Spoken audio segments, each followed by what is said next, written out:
Tutok si Keki Not in Iran.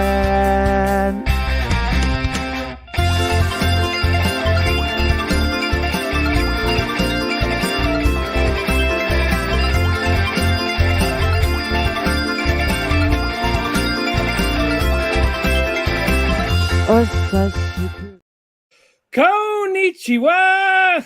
Minasan, konnichiwa. Hello, everyone, and welcome to the summer premiere of Talk to Keki, where summer's hot and the shows are semi-hotter.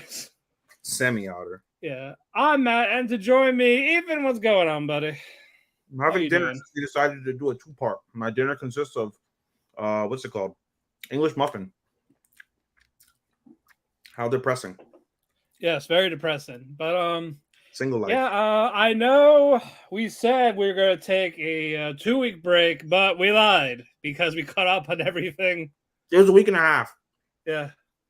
But we were going to record Thursday, but nature hates Vermont because of more thunderstorms. Nature hates the world because the world fucking sucks. Yeah, climate change is real, folks, and What the motherfucker? Climate change ain't real. But let's just stick them out in the fucking Sahara Desert, right? Let's go ahead and put them in Death Valley, 134 degrees. Yeah, but yeah, in Vermont, we've had 6 thunderstorms in the span of 2 weeks, and we got another tomorrow and one more Friday. Classify that because in Florida, we get thunderstorms every single day. Well, Florida's not real. Oh, it's not. Is it the other JoJo world? No, it's some place we don't talk about. We don't want to go to. You got the gators eating children at Disney, which actually sounds like a good idea because you save on child support. But yeah, hey, it's cheaper flight home. And all the Florida Man articles you guys got. Thanks, Joy Janela. Yep. Well, no. Well, Jelly can just go fuck off. Yeah, so because of this, yeah, we had a slight delay. But we are here now. We're going to do 2 this week. Yeah. Instead of killing ourselves for 4 hours on Thursday. Don't worry, guys. You'll get your 4-hour podcast for the rest of the season. Yeah, you'll get it with the reviews. You'll get it with the awards. Because Matt is a psychopath, and he fucking. I dropped one, potentially 2. Potentially 2, yeah. And I'm not editing until I do a binge at the end of the season. Yeah, which I had not decided on yet. I only have one that I really want to binge. It's going to be Zom 100. I'll get to that when we talk about it today. Indeed, sir, you shall. But all right. So this is how it's going to work. Today we are going to do our normal first impressions of all the new shows, and we'll be doing reviews of like season 2s and side stories like Horimiya. And then Thursday we will distribute reviews of everything that aired from today to Thursday. Indeed. And then the following week, you'll get your 4-hour show. Yeah, that will get everything. So the full Monty. Yep. We'll be doing different days for a couple of days. For the next couple of weeks, we'll be doing different days. Yep. And of course, we're doing a side hustle with wrestling with JP and all that for G1 and all that other jazz. That'll be interesting. That'll be once a month. So that's gonna be like but he's talking about doing it Wednesday, isn't it? That's gonna necessitate me having to like carve out time to sit there and watch fucking 2-3 hour shows Monday and Tuesday. Yeah, I'm probably gonna have time to watch day 3. Yeah, basically, like unless I skip AEW, which I probably will because I don't care. It's Dynamite. Yeah, I don't care about Dynamite. Thanks, Tony Khan.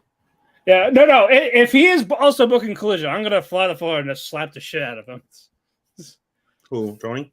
Yeah, like what the fuck you doing here on Wednesday, but you're fine on Saturdays? I don't know, bro. Probably the Bucks in his ear. God damn it! I got to send a work email. So keep going, sir. I will keep going. I'm gonna get to. Keep going, Poppy.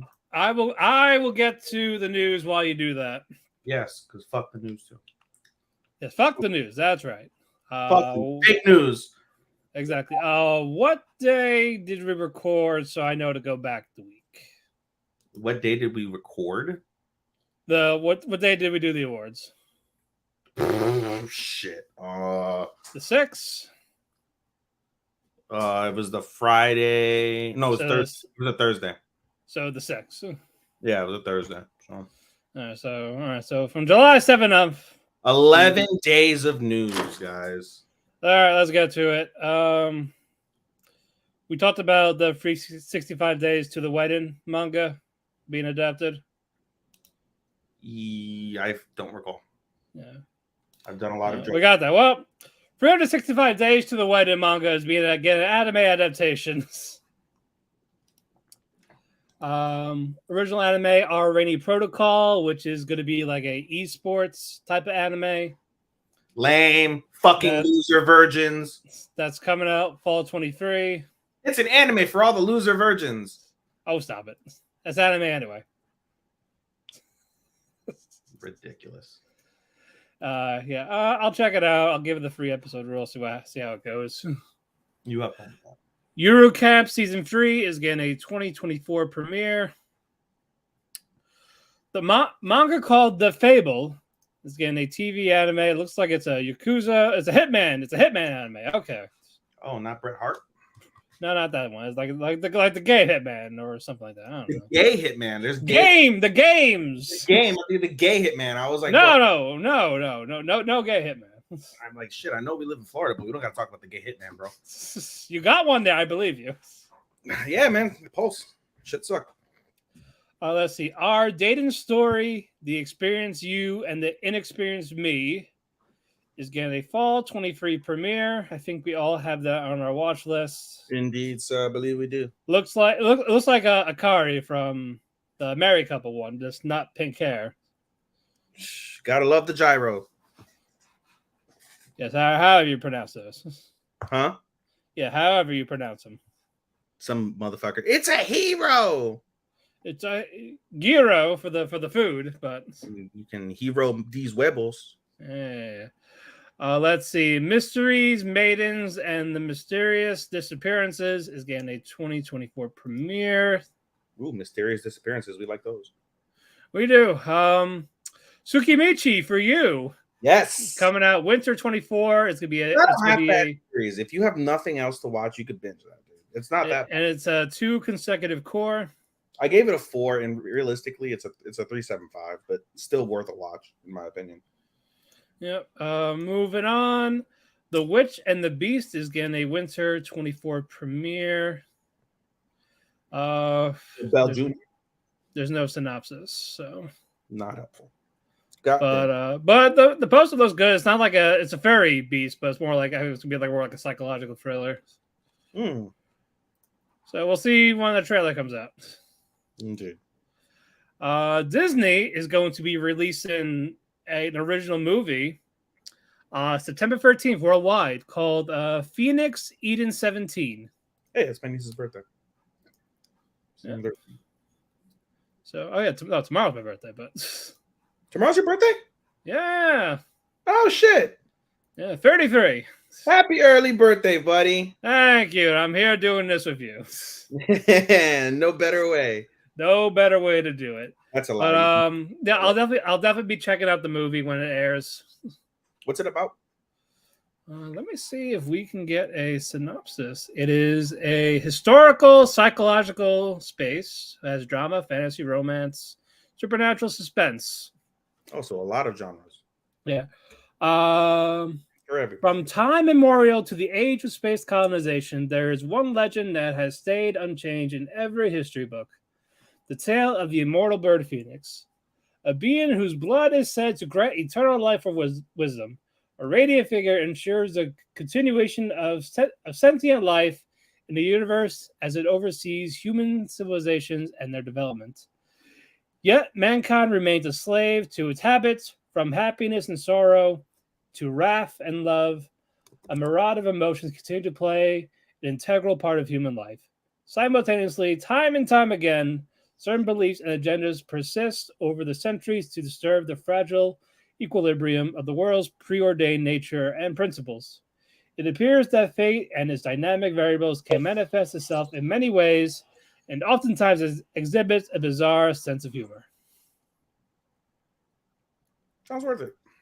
Oh yeah, so yeah, September 13th, worldwide on Disney Plus. All right. Does it look like an anime or does it look like one of those American bullshit fucking? No, it looks like an anime. Looks like an anime. Okay, it's not one of those. Looks like an anime. Bullshit ones with the fucking bullshit fucking actor and thing. Yeah, all that jazz. You know what I watched? Random thing. Let me pause you for 2 seconds. So my buddy was over yesterday for a tap party. For those who don't know, I got a Sasha Braun tattoo. Can't wait for you guys to see that one day. It's on my leg, so it's a little hard for me to just like, hey, here's my leg. But while we were doing the setup, I told my friend, I was like, have you ever seen Code Geass? Because my next tattoo is going to be the Geass emblem, like right here. And he's like, no, I've never seen Code Geass. I was like, dude, you should watch it. So I showed him a clip on YouTube, and it was in fucking English. And I was like, you know, Colin's VA doesn't sound bad. All the other ones are just like, meh. And I'm just like, it just doesn't hit. No matter what I watch in English, it just does not fucking hit for me, dude. It does not. And it's funny because I tell people what my nephew said. My nephew's like, I watch in dub. And I was like, well, you're a bitch because you don't like to read. And he's like, no, he goes, no, it's not that. It's that why do I want to see a 15-year-old sounding like a 40-year-old? And I was like, because it just sounds better, dude. It just sounds better. The Japanese are just better at fucking their shit. My humble opinion. Let's start a fight, guys. Let's start a fight, guys. But back to again, there are certain shows that you can definitely watch dub. Netflix does them well with Violet, with Great Pretender. I didn't watch it for Happy Married. I didn't know it was a simul dub. Beastars is another one that does it great. I'll take your word for it. But moving on, Miyazaki's final movie, The Boy and the Heron, is going to be in North America later this year, I believe in November. So we'll be keeping an eye out for that for sure. Mm-hmm. Let's see. There is a yaoi series, Cherry Magic, 30 Years of Virginity Can Make You a Wizard. Is getting a TVA anime adaptation. Sounds like I'll have to watch it, although I don't like the wizard part. Why can't you just? I think it's like a joke or something like that. I think it's like an MMO. I don't know. I'm gonna be a little bit turned off if there's magic, unless I see like a magic dildo come up. It says boys love comedy. Be in it. It says boys love comedy supernatural. I'll read more of it later. But that's one. Let's see. We embrace the gay here. Talk to Keki. Yeah. So that'll be on Heat, the Pig Liver. Isekai is coming out in fall 23. Eat the pink liver. Pig. Eat the pig liver. This person's reincarnated as a pig. Yeah, I'm good.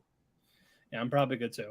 For the people that watched the irregular at Magic High School, you're getting your next season in 2024.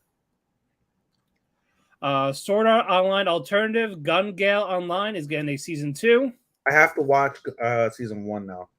Yeah, I would. Love me some Sword Art minus. I did not even know there was a season 1. I didn't hear that at all. Yeah, no, I didn't. It's a complete spinoff. Yeah, so basically, season 1, season 2. After season 2, they did a spinoff of Gun Gale, and it features just a random girl that's like super like good at the show. And I don't know much else about the plot. I just know that she's like super good at the show, at the game rather, not show. Gotcha. Your Forma or Electronic Investigator Ichika and her Ominous Ex Machina is getting a TV anime. It's a long ass series, but okay. Or does Your Forma? Let us see. Love Between Twins is Indivisible. Yeah, I saw a TV anime. So basically, 2 twins want to fuck the same guy. Yes. They're all childhood friends, so none of them are winning. Oh no! Oh no! Oh no! Yes. I may be a guild receptionist, but I'll solo any boss to clout. I saw that one. TV anime. I saw that one. That sounds like a comedy. I may be interested in that. Yes, I'll definitely check that one out. Ishura, I believe we talked about before. It's getting a Winter 24 premiere. The Demon Prince of Momochi House is getting a TV anime. I feel like I'm getting sick of the Demon Prince vibe.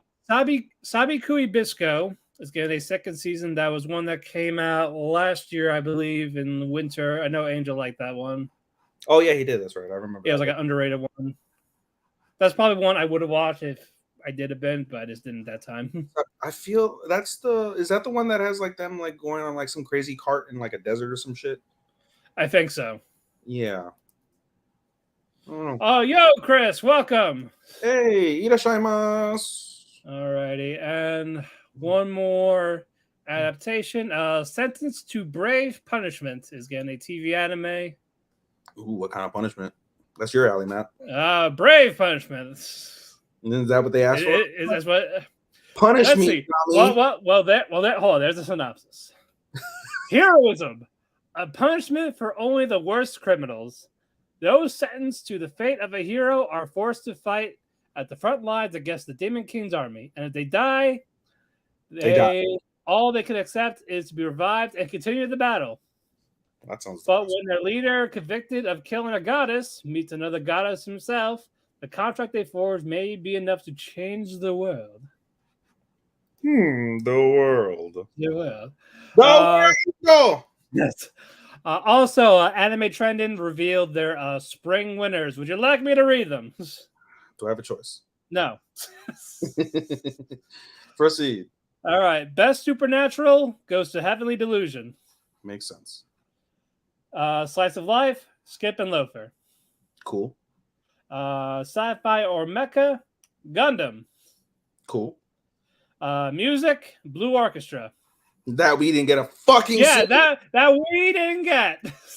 Bitches. I'm pissed at that. Fucking Chinese. Romance, The Dangers in My Heart. Okay. Good, I'll take that. Mystery or Psychological, Heavenly Delusion. Makes sense. Fantasy, Konosuba. Makes sense. Drama, Oshinoko. Makes sense. Comedy, Mashal. Cool. Action or Adventure, Hell's Paradise. ED, Hell's Paradise. OP, Oshinoko. Makes sense for both. Supporting female, Kana from Oshinoko. Horrible. Stop it. Fucking horrible. No, she's good. Shut up. You just hate that she's a bitch. Bitch. You hate that she's a bitch. That's it. Fucking. She got a fucking rod stuck up her cunt. Supporting male, Guel from Gundam. Couple, Ganta and Isaki. Yes. Yep. I know, like motherfucker.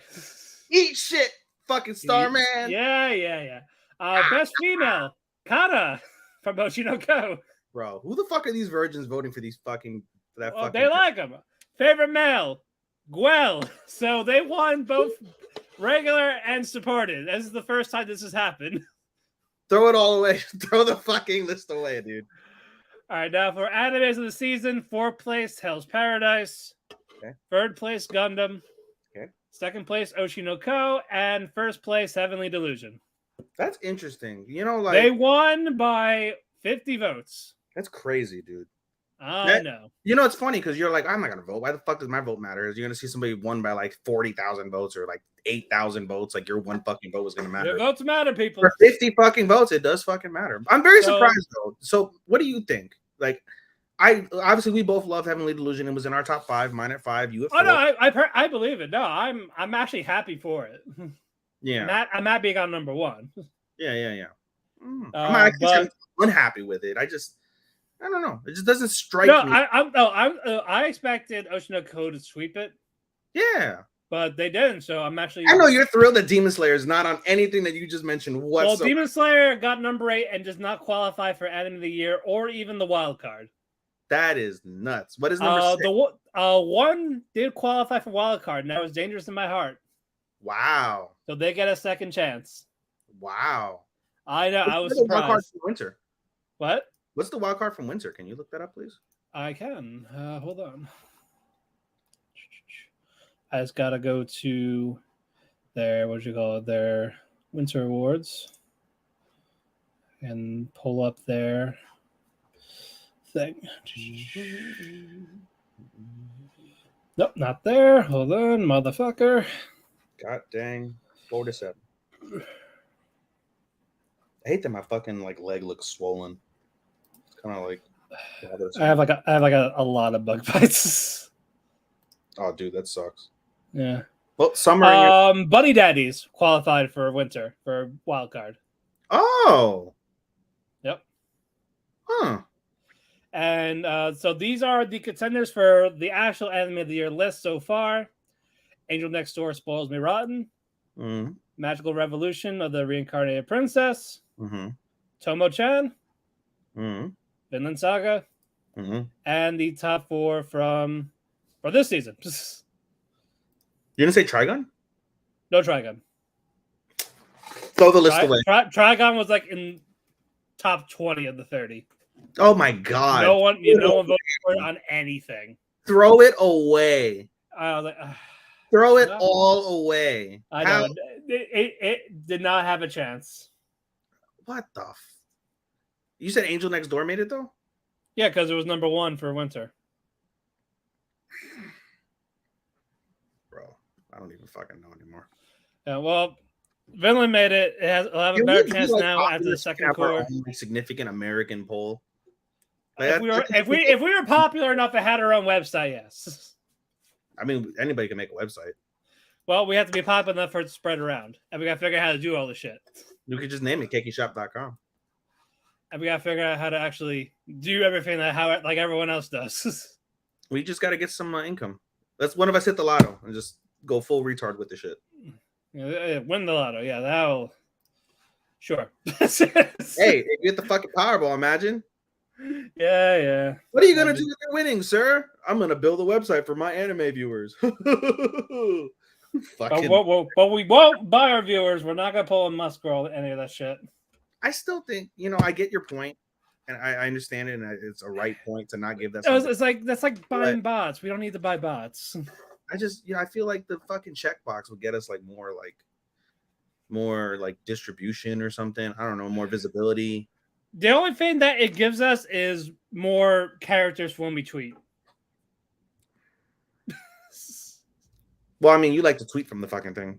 I'm always like, dude, you're on the wrong thing. You're over here tweeting wrestling stuff on the thing. I'm like, dude. Tweeting everything. Okay. Good thing you didn't tweet my Hardy. No. I don't want to hear from his fucking crazy wife. It's still bang. I know how to mess with the Puerto Rican woman. I'm dead. I'll go full on psycho. I'm not even a child. The reputation's real when the white man knows. Don't mess with the Puerto Rican woman. I know. I choose life. I choose life. I choose no drama. Exactly. All right. Shall we get to these impressions, these reviews? You want to rock, paper, scissors? Who goes first for the one time? Because you're going to go first the rest of the time. Well, as a matter of fact, since you're going to go first the rest of the time. Yeah. Might as well All right. Might as well go first. Easy enough. So let me pull up the list to see what they are. Udasai, Neko, you're over here fighting with the fucking cat. I'll do my one review first. Oh, you want to do one review first? I was going to do mine, so you say I did it once. No, I'll be fair. You get fall. Oh, you never got me. You never finished the list with me. I'm going to tell you when I do it here. Shadow, stop it. Shadow. You saw a fucking lizard. Now is not the time for you to fucking tap into your fucking cat instincts. All right. Anyway, let me just do my one. Might as well. Ideal. Okay, so my return from this season is Mononogatari, and so shit is picking up really, really well, especially with today's episode. Are we doing like a whole 1 through 3, or you can? No, you can do it. You can condense it with the 3. Let's talk about the important shit. Yeah. So basically, things are starting to heat up between Hyoma and Botan. Everyone's trying to put the pressure on them. The feelings are starting to get a little bit warmer between the two. So there's interesting developments from that front. We get some new characters that are thrown in. Specifically, I believe it's like the historical musical organization or something along those lines. I know that's incorrect, but it's something similar to where there's basically they have the set what they if I go back to season 1 when I watched it, they have the 7 great Tsukumogami of Kyoto. And so we've already met 2 of them, and they're pretty crazy. And so we get a like a threesome, basically, like a little band, and they go around like playing different like things. But they're also super duper fucking strong, and they take care of the Tsukumogami, no problem. 1, 2, 3. So we get them. Chris said trash list. That's funny. Oh, that was from the yeah, I know the list. The winter shit. Yeah. Yeah. No, so what's it called? So we get the introduction to them, and so episode 2 basically ends where they come and what's it called? Boltan, Hyoma, they're out the house. Most of the people are out the house. The only people there is I believe, what's her name? Hiyori.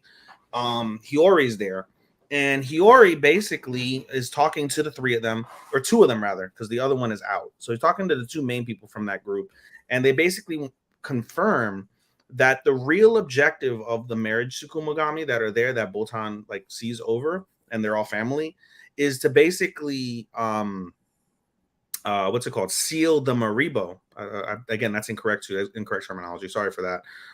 To basically seal that like inner spirit there, and they're hoping to do it with love, because the trigger for that is either she falls in love and she like loves humanity, so where she can permanently seal that Masibo, and basically they're hoping she can do that through marriage with Hyoma, who's compatible for her, blah blah blah blah. Or if she suffers great like agony and pain and despair where she hates humans, hates the world, then that basically will break the seal for that Masibo, and she's just going to go and destroy the world. So we get that confirmation from that standpoint that they're kind of using Hyoma, even though they do genuinely like Hyoma. It's not like no bullshit, but there's a greater objective to their marriage simply than just them finding love. It's basically to save Japan from getting fucking destroyed by these like super spirits. And so the episode ends there. However, there's a couple teases in the first couple episodes involving the Paper Umbrella, which is the main antagonist in the grand scheme of shit, being that the Paper Umbrella killed Hyoma's sister and brother way back when he was a kid. So we see the Paper Umbrella now is basically in Kyoto and is stalking Boltan. And we get that conclusion from episode 2. Episode 3 picks up, and basically the first half is just funniness involving Boltan's friends. Boltan's friends are those like, what's it called? The stereotypical like boy crazy like college students that you'll see in anime, where they're like, I just want to like get a boyfriend, I just want dick, I just want to like be in love. Like they're just super focused. And so they're focused on that, and they're also focused on like figuring out if Boltan and Hyoma are really together, what's going on. And of course they scare him away as well. So they piss Boltan off because they scared Hyoma away because of all their incessant questioning involving their situation that neither of them want to divulge. So as they're going home, she's like, I have a craving for green tea pancakes. And they're like, all right, let's go get some so you'll be happy since we pissed you off. So they're going to go, and then the Paper Umbrella shows up before them, puts them in some sort of like spirit, like fucking barrier, and separates them. And basically the Paper Umbrella is looking at Boltan, like examining her. And she's like, yeah, the seal on your heart is weakened from the last time, but I still can't break it. But that's fine. I'm going to make sure to get you out, master. So whatever that Masibo is inside of her is the master of the paper, of the Paper Umbrella. And as they put her in this barrier, basically it erases, think of it as like Bleach, where it erases the spiritual pressure for people to like notice him. And a bunch of the Tsukumogami realize, oh shit, Boltan's like not visible right now, including Hyoma. Hyoma ends up meeting, we find out, the third member of the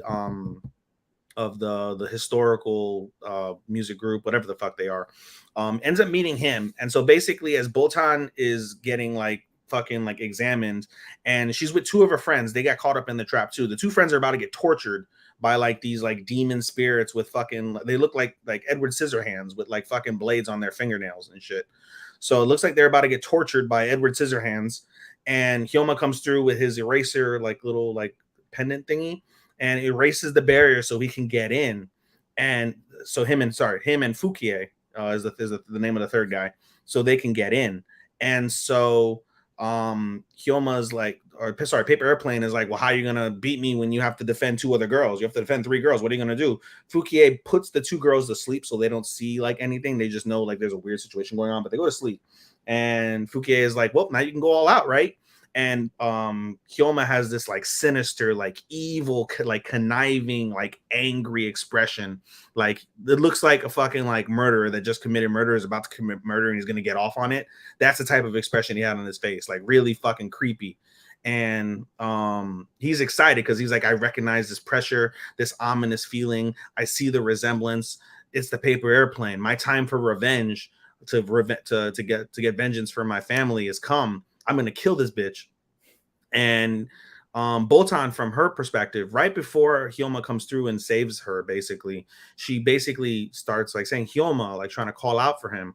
Hyoma comes and she starts thinking back to earlier in season 1, where the two of them are basically together, and Hyoma in front of like some cherry blossom trees, and a really picturesque scene was like, hey, you know, I promise I'm always going to protect you, no matter where you are, no matter what, you know, what the circumstance is. I will be there for you. I will protect you. And now she sees that like it is 1000% true. Like he just saved her and her friends from just getting fucking murked. And so she begins to tear up. But the episode ends basically with Hyoma in that sinister, evil look, and the paper airplane looks down at him and says, "Wow, what a disgusting expression that you have on your face." And that's where the tension ends. So the next episode is going to be basically the fight between the paper umbrella and Hyoma. I don't know. I've never read the manga, so I don't know like if this is like a final fight. We're only 3 episodes into the new season. It's a 12 episode season, so I doubt this will be like a finale type of thing. I think it'll continue on where maybe Hyoma barely escapes or something. I don't know. We'll see. But regardless, as JR would once say, business has picked up. So you're liking this. So you're liking this so far. For it's very underrated. Like, you know, at the end of the day, like there's a lot of silliness to it. So for people that aren't appreciative of silliness involving like Tsunade romance, it can get a little bit arduous from that perspective. Right. In terms of the overall story, when it boils down to it, basically, there's a man who wants to get revenge on these evil spirits because they killed his family. The man hates any kind of spirit, right? He hates any type, like any sort of like thing associated with those spirits. And so he hates them so bad, basically, like he's just cold and like just an asshole to these spirits, right? His grandfather, because the guy is supposed to basically take over the clan's business, which is basically like exercising these spirits, wants him to go live with them so he can understand like not all of them are bad, like, you know, they're useful, they're kind, like not all of them are sinister and evil. So he gets sent over there to this Tsukumagami house, the Nagatsuki clan, and he basically has to learn in the first season to coexist with them and get to know them and get to know Tsukumagami and understand that they're not all assholes, they're not all murderers, like there are kind ones. And so that's where you get the Nagatsuki family, and you get Botan in particular. And then it kind of goes into like the principle of the fact that the Tsukumagami are all marriage Tsukumagami, because basically, let me break that down further. Tsukumagami basically are spirits that possess an item. So like, say for this okay, cup, so he says the manga's done. Okay, cool, thanks, Chris. So take this cup, right? Yeah. If it's like an old cup, there could be like a spirit that possesses this cup, and basically it has like a human type of form, but it reverts back to a cup for whatever power it can get from this cup. I don't know, like endless fluid or something, I don't know. And so there's some that are evil, some that are good. So in this instance, it's Tsukumagami that are possessing what's it called in the Nagatsuki family, the good Tsukumagami. They're all marriage items in Japan, like, you know, like flowers, ribbons, like different like type of things. Then it's all like traditional Japanese wedding stuff. So they possess that. So they're obviously, their focus is like, oh, they've been brought up by Botan, they've protected her always, and they want to see her get married, because that's how they fulfill their like life's goal, basically, is to achieve whatever it is. Like, for example, in one of the episodes in the first season, one of them was like some sort of like saw, and for the lifetime its owner would use the saw, and eventually it died. But because that like person's passion for the saw was so real, it basically allowed a Tsukumagami to invade it and possess it. So there's that aspect of it. But when it boils down to it, basically, it really goes down to two things: Hyoma and Botan potentially getting together for the fate of Japan, and Hyoma getting revenge for his family's murder. Okay. So I would recommend it. I think it's underrated. I think if you watched it, I don't know if it would make any of your top lists, but you won't sit there and be like, I wasted my fucking time. This is trash. Guarantee you will not say that. Okay. So take that for what it's worth. All right, because I already did with 2 shows, so you're already done with 2 shows. Well, I mean, I'm one and a half. I'm only watching, besides the other one, Reign of 7 Spellblades. I would listen. We'll talk about Reign of Spellblades. Actually, no, I have to. Wait, so yeah, you started first. So go ahead. I have to talk about the other one. That's right, Reign of Spellblades. I'm sorry, I thought we were just doing the reviews and then we're gonna go into. Well, that was together, but okay. So let me talk about my other one. Yeah, Reign of 7 Spellblades is basically anime Harry Potter. It's fucking fun. Magic, swords, what's it called? Like all sorts, like trolls, griffins, dragons. They go to a magical school. They have like basically like the botany class. They have sword class. They have magic class. They have history class. Like it's literally like Harry Potter. Like the opening scenes after the first big battle that happens. The opening scenes are basically like them in like a great hall, and they get seated in the great hall, and they get food basically brought to them like through magic and stuff. They serve everything through magic. When you get the introduction of all the 5 main characters in this like little friend group, they point to a map that they're using their wands. They have wands. It's basically fucking Harry Potter. The only difference is one of the main characters. Let me get her name real quick. Reign of 7 Spellblades. Excuse me, Nanao. Nanao is the female MC. Okay. And she is a samurai. And she's basically, she got sent to the school on a recommendation from like the headmaster, who happens to be the father of, or sorry, not a headmaster, the teacher, one of the teachers there. So we find out each teacher can like recommend somebody every semester to join without having to do any tests or anything like that. So the father of one of the other people in the friend group, Michelle McFarlane, is a professor there, and he used his recommendation on Nanao.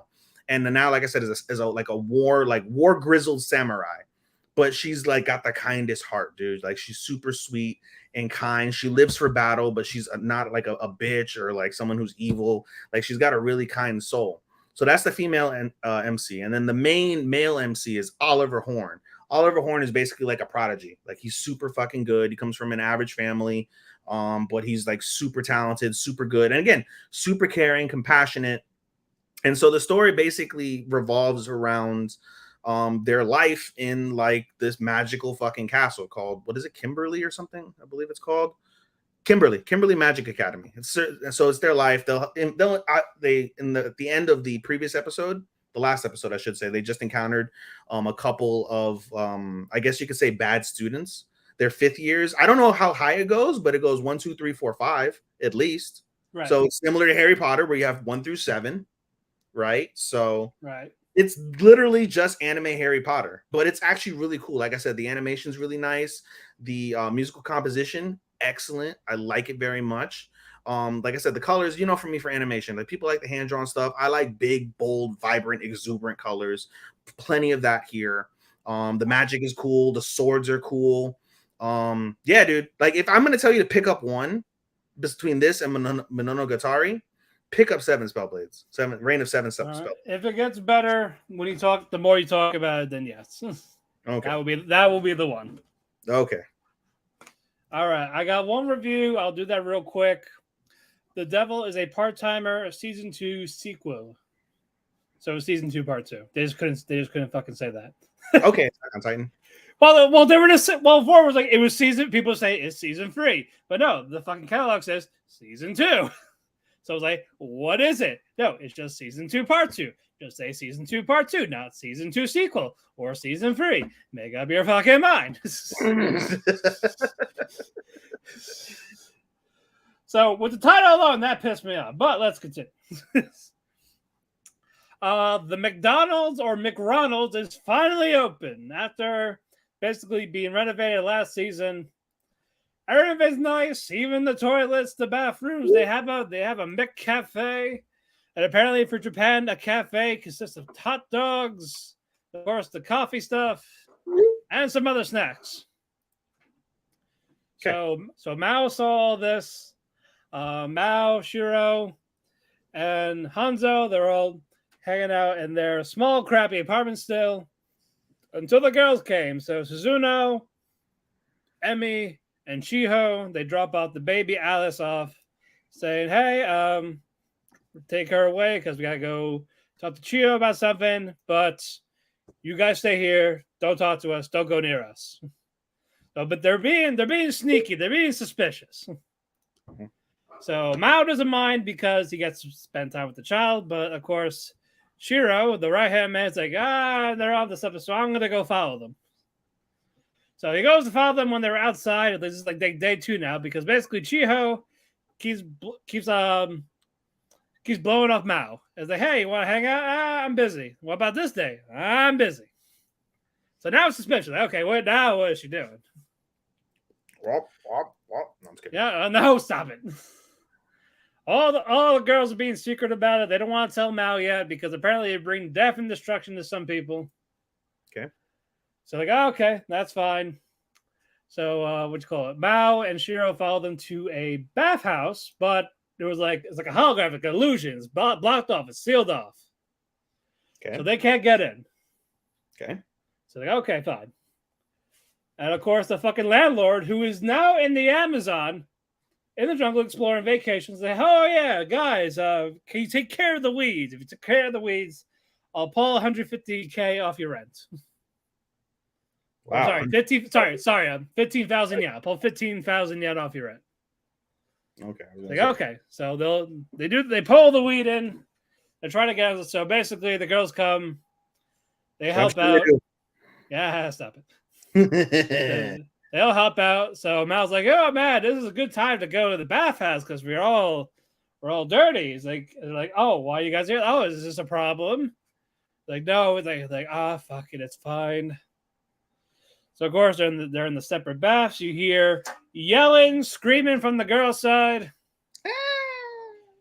Well, because apparently Chiho is doing training because for those that remember or care, because I don't, she was possessed by some unknown entity in the finale of the last season last year. Mm-hmm. But basically, they're helping her train up and all this shit. And they didn't want Mao and everyone else to know. And then Mao and everyone else found out. Because Chiho doesn't want to feel useless. She wants to learn. So basically, to get people out of trouble and all this. And Mao's like, no, because we're here to protect you. It's okay. That type of thing. Like, reassure, like, basically, you're not a burden. You're not weak. You're not useless. Mm-hmm. All that shit. So Chiho and Emi are walking home, and Chiho says, oh, yeah, when I was, like, in my possession, I heard about this man with brown hair, ponytail, and all this. Basically, she was describing Emi's father. It was like, was it my dad? I don't know, probably. And then basically, that was where the episode. It's okay. I said it in the group chat. If it does not get a 3.5 or a 7 out of 10, I'm done with it. I won't do season 3. I won't do season 4. That is it. Really? Has to wow me. Or at least give me something that I can be satisfied with. Because it's not going above a 4 at all. Let me get that clear. So just get me a 3.5 and we'll be okay. I can get my satisfaction. So, exactly. Satisfaction. Matt. All right, now let me go do my solos. All right, well, this is a long list, motherfuckers. Yeah, it is. Altia Ryza will be my first one. This is based on a JRPG that involves alchemy. ATELIERRYZA. Okay, this is where you dropped when you said Altia. Done. Yeah, Altia Ryza, Ever Darkness, and the Secret Hideout. The animation. So this is based on solely the video games. I haven't played the games. I'll be honest, guys. I got sold because of the thighs, because of Ryza's thighs. If you see the screenshots, primo. Best face I've seen. Matt tapping into his inner pervert coon. Look. Thighs are a weakness. I'm telling you right now. Thighs are the weakness. Got it. Look. I'm a simple man. That's how Bash got your ass. Got it. Thighs. Yeah. But No. But anyway, I was sold in the picture. You know what? Animation looked nice. Let me see what it's about. Going in blind. I know people who love the games are looking forward to this. It's a fantasy, but it's not like an action phase. It's adventure. It's all about alchemy. So it's not like going to a quest to kill God in chapter 45 or something like that. Okay. So small island where Ryza and her friends Tao and Lent is the swordsman, Tao is the book nerd, and there's nothing to do on this island. It's a small island. They explored all of it, and Ryza wants more in life. Okay. So she tells her friends, "Let's go on an adventure. We're to go sail to the other side." How old is Ryza?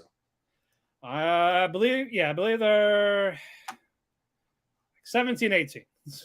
Okay. Because Lent looks of age. He's like a big burly man. He was with adults. Okay. We hope. But what you call it? So basically, they want to go off the island to explore unknown territory. Because with their map, there's like nothing shown. Okay. So they go explore, and they meet a prince. This princess is rich bitch who was being chased around by pixies, Claudia. So they protected her, but they have no skills in anything. Let is the only one that can fight. Tao does nothing, and Ryza just has a stick. Ryza has a stick. Yes, like a big staff, but it doesn't do anything. I thought you said a stick. I was like, well, where does she put this stick? She carries it around.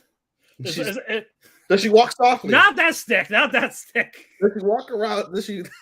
I wasn't thinking not that type of stick. I was trying to do a Franklin Roosevelt reference, you bastard. Do they walk softly and carry the big stick? No. But they got rescued by an alchemist named Empel and his sister, right-hand woman, whatever the hell she is, Lila. So, because of Ryza wants to learn alchemy. And Empel says no. Like alchemy is a very delicate thing. So, fine. If you want to learn, I'll give you a test. Find me these materials, and then I'll make you an alchemist. You mean it wasn't like, oh, can I let you touch my boobs for alchemy? No. Wasn't that simple? Okay. No, it's not that type of show. Okay. But what you call it? So eventually she finds materials. Basically, she explored the island for so long, she knows where most materials are. Okay. So it was easy to find shit. So all that adventure is paying off. She gets the materials, makes Empel this potion thing. So you know what? Fine, I'll make you a junior alchemist. So basically, it's just her adventures in alchemy. It's nothing big. It's like a cozy fantasy adventure. Okay. So since I know that going in, I know what to expect. It's not like Land of Lee Dead, where I thought it was an action thing, but it turns out it wasn't. Okay. So it's not bad. It is very colorful. Let's see how it goes with the characters. I just hope it's not like. I just hope it doesn't get stale. That's my thing. Mm-hmm. I hope they do actual more adventure instead of just getting materials for alchemy. Like I want a mix of both. You want to see like she's trying to get the materials, and then a giant bear comes and almost eats her, and she needs something like that. I want something. She knows to save herself. Basically, yes. Okay. I want something. Just give me a little bit of something. We'll be good. Okay. Doesn't have to be much. You have a low bar so far, Matt. Just give me something. Give me satisfaction is the key, the takeaway for today from Matt. Yeah, so just make me happy, damn it. Tickle my taint. No, yeah. All right. Undead Murder Farce. You're not watching this one, right? Face, not farce, but no. It is farce. Farce? FARCE. Yep. What is face? No. We said face. I don't know how many fucking times. Yeah, Undead Murder Farce. I'm not watching this because as soon as I saw there was a headless fucking thing getting kissed, I was like, I don't want to see a headless thing. Period. Well, Sugaru is a half human, half Oni. What the fuck is an Oni? Like a demon. Oh, Oni. Yeah, Oni, yeah. Oh. Yeah. Like here? Oni-chan. Not that type of Oni, but one eye, not two eyes. So basically, his gig is he's like a side circus act that just kills other demons. Okay. And so that's the start. And he uses his Oni abilities to kill them. But you find out the more he uses it, there's a more of a chance he'll go slowly insane, and the only way to stop him is to kill him. So he doesn't have a lot of time left. Okay. So then why he stop killing things so he can live? No, he doesn't really want it. He doesn't care. Okay. Basically, he's like a homeless, like likes to drink and likes to kill things. That's it. Oh, so that's really American killer. Yes. Okay. But there's a maid called Shizuku who is carrying around. You'll reveal to be a headless immortal Aya, and Aya was looking for her. Because basically, Aya wants Sugaru to find a way to kill her, and in exchange, she'll extend his life. How long? Doesn't say how long it extends the life. I'll extend your life one more day. What a waste. The end. No, I'm sure it's like a few more years or enough to be like, I don't know, 60, 70, whatever. But basically, what happened is another Oni got the decapitator, and because it was something so powerful, she can't regenerate. So she's just ahead. So basically, he needs someone with the same type of power to find a way to kill her. So they use these guys to make all the heads in Futurama. Yes. Okay. Yeah, they were 2,000 years ahead of time. But as soon as I see a headless thing communicating normally, I just think Futurama. Yeah.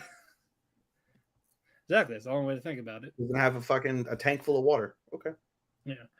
But what you call it? Aya also talks about Sugaru's situation, and they come to the conclusion that they were both kind of fucked over by the same person.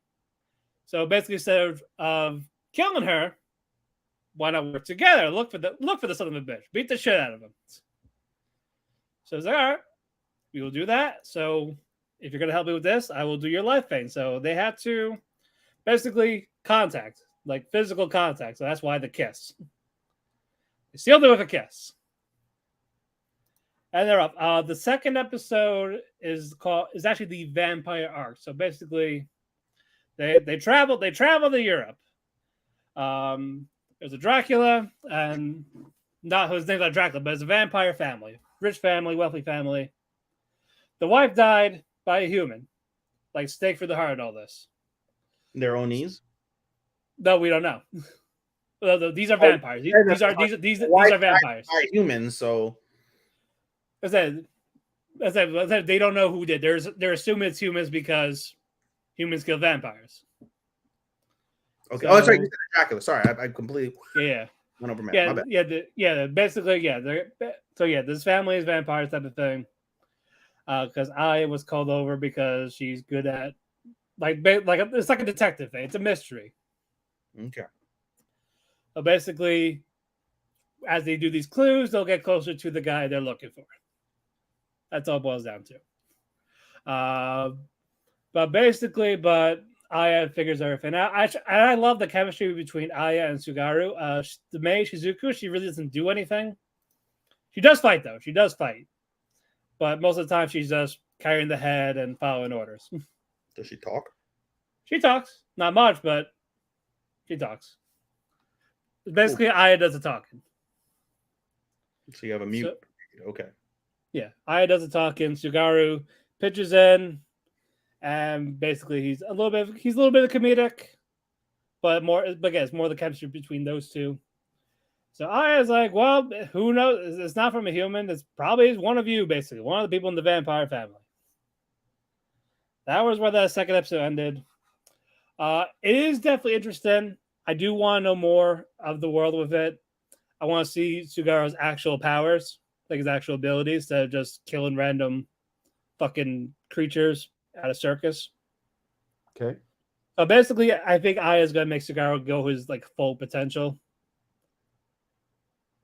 Sounds like a woman. Makes him just go batshit crazy and then fixes him. Well, if he gets that far, you gotta shoot him. So I mean, shit. You know. Well, there's like apparently there's like no way to reverse it. That's it. Once you're psycho, that's it. Once you're full, your humanity's gone. Kill you. You can't go back from being full retard. Got it. Enough with the words, buddy. We don't want to be bleeped. Bleep. Bleep. That'll be too much work for Sean. We don't want that. Bleep. Bitches. Hey, you can say bitch. At least we didn't use the hard F like that one bitch did in Cornet. Hard How? F. I shouldn't have talked that way. I'm sorry. No, you're sorry because people called you out on it. Fucking the worst. Yeah. As soon as Matt Hardy called out that we're the toxic ones. I mean, truth be told, fucking a lot of the cult of Cornet is every group is. Don't act like yours is the same deal. Yeah, cocksuckers are toxic. The cult of Cornetis, a lot of them are toxic. Well, with AWW, with AWW is more tribalism than anything. It's toxic. The wrestling community as a whole is toxic. Toxic bitch ass. Toxic. Toxic. Well, at least they're not putting their foot on the gas. For now. Well, that's John Moxley with this. All right, moving on. The masterful cat is depressed again today. Yeah, you like this one. I love this one. This is entertaining as hell. Basically, it's about a salary girl, Saku, who is basically she's useless. Even the cat calls her useless. She's a pathetic human being. Poor girl. Even fucking slaps her. The cat slaps the owner. Yeah, like bucket bitch slaps her. Because Peter all she does is PETA must love it. Yes, the animal gets revenge on the human. Exactly. That's exactly my point. Oh. But no, all she does is eat and drink. She eats alcohol, yeah. So basically the human is like the cat, and the cat is the human. Yes. Okay. Yeah, so basically Saku she goes to her job, she eats Yukichi's food and gets drunk at home, while basically places when the cat got taken in, place was a shithole. Like garbage bags everywhere. Every crevice of the apartment, garbage. So Rudy is his previous life. Yes, she is Rudis, but not a pedo. Rudis, but not a pedo. Oh god. Basically, so Yukichi is the masterful cat. He doesn't talk like to humans. He just like inner thoughts. You hear his inner thoughts a lot. Not a lot, but like when he's by himself. When I first saw the cat dressed up in like typical apron. Yeah, the apron. I was like, I'm not with it. No. He doesn't talk like to people. He talks like internally. Okay. He just says meow, stuff like that. If he does talk, or he gives you the glare like judgment. He just judges. He just judges his poor girl. So does this make you look at Haru and Hime differently? No. They don't do anything. But Yukichi calls himself the masterful cat. That's hence the title. And basically Saku's trying to figure out like, how did you get big? And Yukichi thought she meant fat. Like, what the fucking excuse me? No, like big, like a fucking bear. Because I don't own a cat, and I know they're not supposed to be that big. Because anime, bitch. Yes, but they don't explain it yet. We get little flashbacks of basically Yukichi was out in the cold, starving and all this with like a baby kitten. Oh. And she took it in. And then was when Yukichi saw the fucking mess. It says, you useless bitch. Why don't you basically, I have to make sure she gets paid so I get fed in fucking cat food and cheering. You're gonna see catnip. That'd be great. Just like I hope we get catnip. No, because he doesn't feel appreciated and all this shit. It's like it's a boy cat. Okay. It's a boy cat, yes. Okay. Even when he goes to the fucking grocery store, the one of the fucking cat goes to the grocery store. Yes, he is the house husband. He's the fucking house husband, damn it. See, like, I don't want to watch this, but this sounds so fucking ridiculous. No, you should. Give one episode. Give one episode. Oh, good God. It's entertaining. I'm sorry. This Oh, is really good. But no, basically, I feel like this is Mashal for you. No. But what you call it? The employee tells the manager, "Hey, there's a fucking cat here." Say, "Hold on, I'll take care of it." And Yukichi's like the favorite customer and he gets all the sales and all. It's like, yeah, he's a fucking house husband, basically. Wow. But people believe it's just a cat suit or anything like that. Just not believing it's a cat. Does it respond to the thing? It'll be like 14 yen. Meow. Yep, just like coupons. Gives money. Meow. Oh my God. Like that fucking Ernie Ladd. You have the Ernie Ladd cat? Yes. Ow, that hurt. Yeah. Yes. God damn it, Bundy. Ah, damn it, Bundy. Every time you get paid, you're stealing from the promotion. What's the girl's name? Oh, Saku. Saku? God damn it, Saku. Every time you get paid, you're stealing from my catnip. Yeah, you're stealing from the company, damn it. But I need my catnip, so you better be making that moolah. No, and one of her fucking coworker is asking, like, "How's your cat?" Because Saku doesn't tell people her cat's is fucking big. It's like, "How you know about my cat?" Like, "I've been to your apartment before." It's like, "Oh shit, my apartment was a fucking mess that one time." That means you saw. And basically what happened was Saku was fucking drunk at a restaurant. This guy took him home. Like, "Oh shit, the door's locked. You got a key?" And she didn't bring her key. Sees his door open, and it's just the fucking cat, like still like a small size. Open the door. Like, did the cat do that? Oh well, never mind. I'm sure the door was just unlocked. So here you go, basically. Does he fuck her? I don't want what? Did he fuck her? No. You probably wouldn't want to after seeing that dump. There was a girl I hung out with once, right?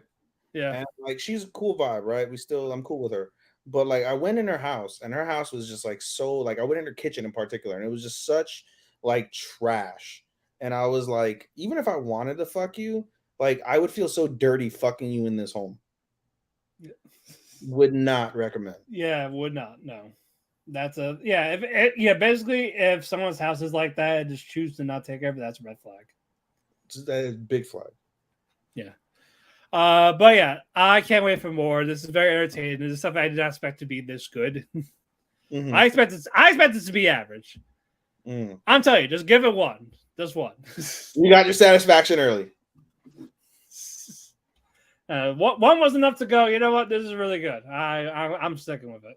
I was supposed to write this down. What was the name of that again? The masterful cat is depressed again today. Depressed again today. Yes. Like every day. You're up to 5 individuals and counting on my list. Hold on. I'm double looking real quick. Zom 100. This is the one I said that I would pick up if I'm going to Yes. Yeah. So yes, I won't really go too much. I'll give this synopsis of all this. There's also the debut of a new studio, Bug Films. Okay. So if I was a guy, Akira Tendo, who basically he works at a production studio, and he's just miserable. Like he's been overworked nonstop. There are days he has not gone home. This place is a shithole. He wants to die. He almost did. He almost committed suicide by jumping in front of a train. So, but nope, that thing that blocks you between, nope, that was in the way. He's so bad at life, he can't even kill himself. Right? Exactly, yeah. And one day he was watching a zombie movie. He's like, "Man, I wish that happened to us." And then eventually, it was a zombie apocalypse. The girl he likes, Otori, she's fucking the boss. She did in the fucking closet, janitor's closet. And while he hears this in the studio. Hold on, the girl that he likes, because I know he likes a girl. Yeah. And is that the girl that I saw recently in the last episode that is like all sweaty and working out? No, different girl. Different girl. Yeah, this is yeah. Well, that girl's after the apocalypse. This was before. Oh. Yeah. And that's because I remember seeing that panel. So he meets the girl, she's really hot, and he's like all flustered. I saw that panel. So you're saying that she fucks the boss in the closet. The girl he liked at work. is fucking the boss. Yes. I would want to kill myself too. Makes sense. Yeah, so yeah, like she's the only one that's nice to him and all this. He hears them fucking. Yeah, one day we get to it's a zombie apocalypse. He's running first. It's like he was freaking out, but no, he is super happy. He doesn't have to go to work, so he's like running out. He's like running. So far, they can't chase him. He's like happy, full of glee. Jumps out the window, lands on a bunch of zombies. They're dead. He goes to the girl's house, sees the boss there. The boss is a zombie. It's like, well, I'm here to let you know that I fucking quit. He like tackles him out the apartment building. The guy he pushes him out the window. So she's not a zombie. He's a zombie. No, she is now. Yeah, she is a zombie too. She is a zombie now. Yeah, and he doesn't kill her. He just basically says, "You're my first love," and just runs out. Basically, can't kill her. So basically, he doesn't want. So basically, he's taking a 3-year vacation because that's how long he worked. What? Time skips 3 years. No. He's giving himself 3 years off because he wasted 3 years at work. So basically, this is his vacation time. He's gonna be doing a bucket list for 3 years before he turns into a zombie. So it's already like decided he's gonna turn into a zombie. Basically, it's unavoidable. Like if it I'm saying like basically they'll eventually catch up to me at some point. Let me do some stuff before that happens. So this is like fun Walking Dead. Yes. Okay. Yeah, basically, he knows like you know what, everyone's gonna probably turn eventually. A zombie's probably gonna bite me, so I'll make a list. These are stuff I want to do before that happens. Is losing virginity one of them? Basically find love. Right now he only has 33 stuff down, not the whole 100 yet. Oh, so the 100 means his 100 things on his bucket list. Yep. Huh. Yep. One of them was drink beer in the morning. And one of them was like finally clean his house, 3 years worth of fucking garbage and all that shit. Okay. Yeah, he has had like no day off or anything like that. Basically, that's how overworked he was. That's why he was so happy. He'd be dealing with a zombie apocalypse than go to work for a day.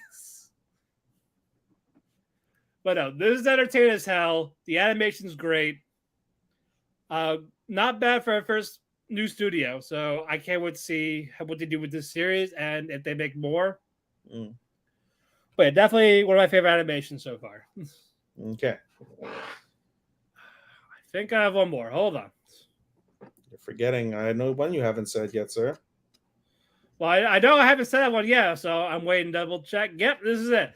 Link Click, Season 2. All right, Matt. I'm not reviewing it because I didn't do it the first time, so I'll give you what it's about, basically, real quick, before I jump into it. Let me pull it up. All righty. It's a Chinese anime from Atlantic Studios. It follows Guanlu and Jiaoshi Cheng. Basically, they names because Chinese names are so hard to pronounce and say. Yeah, so Guang and Cheng. We'll do it like that.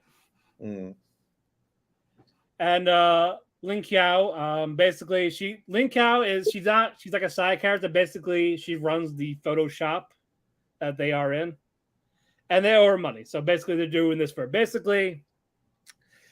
These two can help grant you wish for stuff. Basically, like something you lost years ago, or you wanted a goodbye to a certain loved one that died, or like anything like that. Basically, to do that, you need a picture. In that picture, when it was taken, they have a handshake that basically one would go back in time where that picture was taken. And basically, they have a 12-hour limit. Cheng, he's the one that goes out. He'll take over that person's body that requested it. And Guang, he stays back. He observes, like he's like the eyes of it. Like he sees what he sees, and he tells him where to go. And basically, the rule is don't change anything. Whatever happens, let it happen. So if someone dies, you have to let him die. So, like, keep emotions out of this. But then why would you want to go back in time then? What? Why would you want to go back in time? Basically, like, get closure for something, or something that you did lose, or there was a case where a kid got kidnapped. But isn't that all emotion? That's an What do you mean? oxymoron to say that. Keep What do you emotion out of it, but 95% of the time, if you're going back in time, it's for emotion. Oh, basically, like, if they're taking it, like, someone took over that body, because basically when Chang was being like the son whose mother died in an earthquake, he wanted to save her. It's like, Guang, like, can we do this? Like, basically, he felt bad for the kid that they were doing for. Like, can we do this? And he says, no, you gotta let her die. You cannot do anything about it. But Guan eventually says, fine, I'll help you. But he tricked him because they still died. He made him think he was going to save her, but didn't. Because he's very strict on, don't change anything. So that's the purpose. Basically, they do stuff to help people in the past, but they cannot do anything. They cannot change anything. Basically, they observe what they see. Basically, with one of the cases, basically a kid got kidnapped for like trafficking. So they want to know what happened to, like, where did the kid go? Like, who took the kid? But you don't save the kid.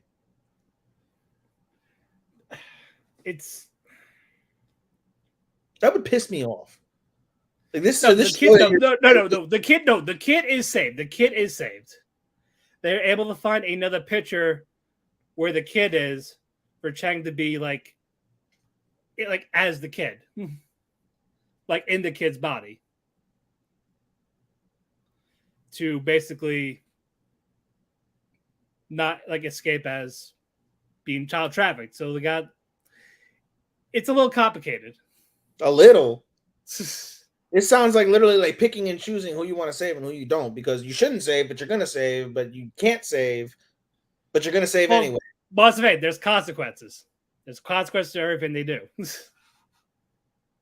So what happens if you save a person from getting run over by a truck? What consequence is that? I cannot describe it, but basically, it's just like pissing me off the way you're describing it. It's just like, what the fuck? What kind of bullshit conundrums are they putting themselves? It's more, this is something you have to see for yourself. But basically, the season ended with the antagonists. We're going to call them Red Eyes because we don't know the identity of them. Even someone now, Even now, I don't know. I don't know the identity of the person. Basically, this person has a similar ability to Chen that possesses other people's bodies, but we don't know how theirs works. And in the finale, Guang got stabbed when the person took over Ling's body, because when Chang fought the Red Eyes, the person got arrested. They thought things were going to be okay. But it turns out it wasn't. That person went to someone else, and it went to the girl's body, and it stabbed his friend. So this is like not demonic possession, but possession similar form. Yeah, we don't know this person's power yet.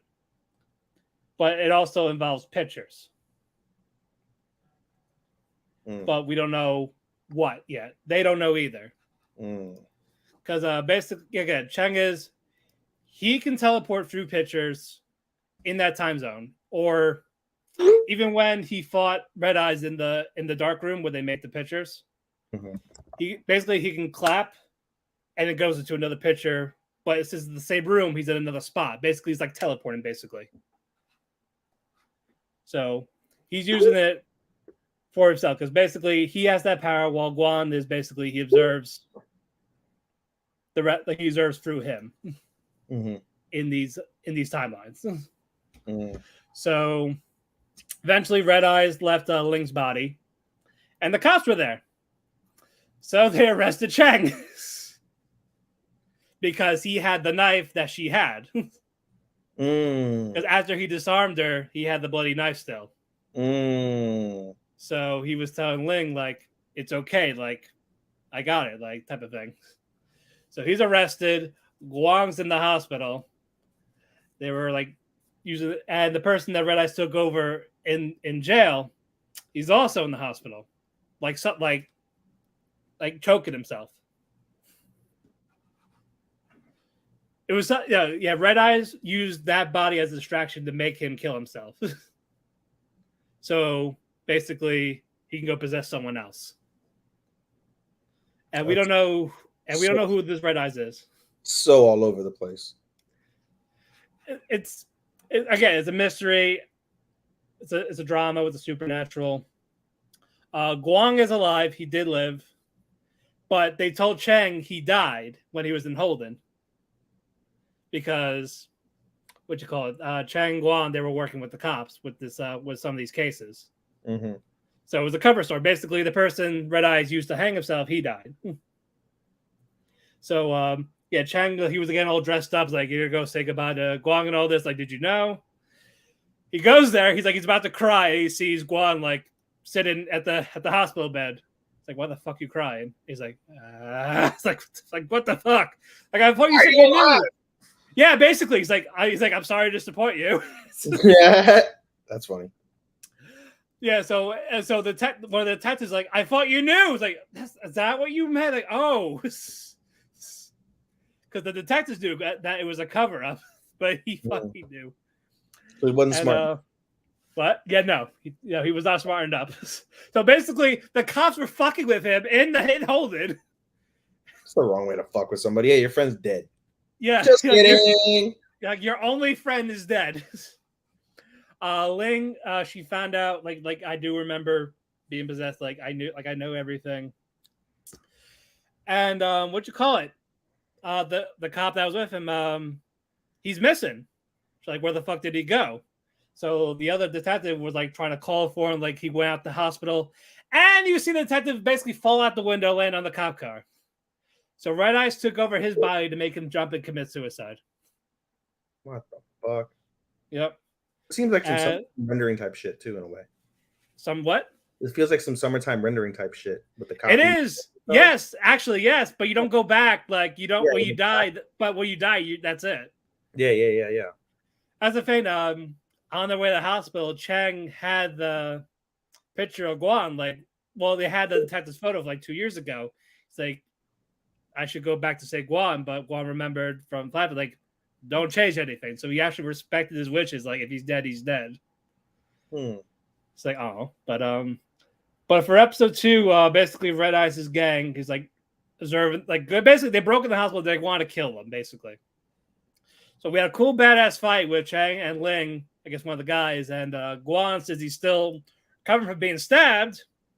Can't really fight. So basically, he's like communicating through the telephone, the headsets. It sounds like a Chinese anime Jackie Chan movie. A little bit, but basically he's gonna hide in the ward so they don't find him. Mm-hmm. And basically, they took the guy out, but there's more of them now. Mm-hmm. So they're like telling Guan to hide, and as he's about to leave the door opens, and you see Red Eyes. He's like, found you. And they're very good with their fucking cliffhangers. Like, you'll hear the dark haunted chime at the beginning of the ED. That's why you know it's gonna end. Is it a Japanese dub or is it like Chinese? It's Mandarin. It is Mandarin. So you're... But season 1 does have a Japanese and English dub. Oh, yeah. You can't talk to me. Yeah, it's hard to explain it. It's something you have to see for yourself. Yeah, because this is like yeah, it's. But they do have a recap that kind of explains how they do things at the beginning of season 2. So, and it's been 2 years. So, okay, time skip 2 years. No, it's been 2 years since the first season. Yeah. So, but again, it's one of those you can't fully explain it. It's something you have to see for yourself. So, I love this one. Good to have it back. Let's move on. All right. That's it. Hour and 20. Hour and 20 in, buddy. Hour 19. Right. We got 8 reviews, so we'll get to them as fast as we can. I'll give you this one, Bleach. Oh man, Bleach has been good. Yeah, Bleach you're has been the bigger Bleach fan. So take it. I am the bigger Bleach fan indeed. So, core 2 of the final season picks up with how did it pick? Oh, Yawak, his little mini flashback. This is more about the Quincy's though, more or less. It is more about the Quincy's, yeah. So basically, we kind of get them just what's it called? Kind of planning out this the strike that's gonna happen on the Serate. And they announced, like, hey, we're gonna, come over, we're gonna destroy the Serate, all the Soul Reapers. Oh, and by the way, I've got a new apprentice that's gonna basically be my heir to the throne. Yep. Out comes Ishida. I was like, what? Wow. And the Quincy's are not happy. And the Quincy's are not happy. The Windenreich are like, what the fuck is going on? The Stern Ritters. Basically, who is this guy? Who is he that just barges it? I thought it'd be you. Yeah, I don't have his name. Do you have his name? The guy was he blonde? Guy? The blonde fucker. The blonde fucker. Jugram? Or Hoshwal. Hoshwolf. I like Hoshwolf. Yeah. Hoshwolf. Yeah, the German fucker. Yes. Well, they're all German. Yeah.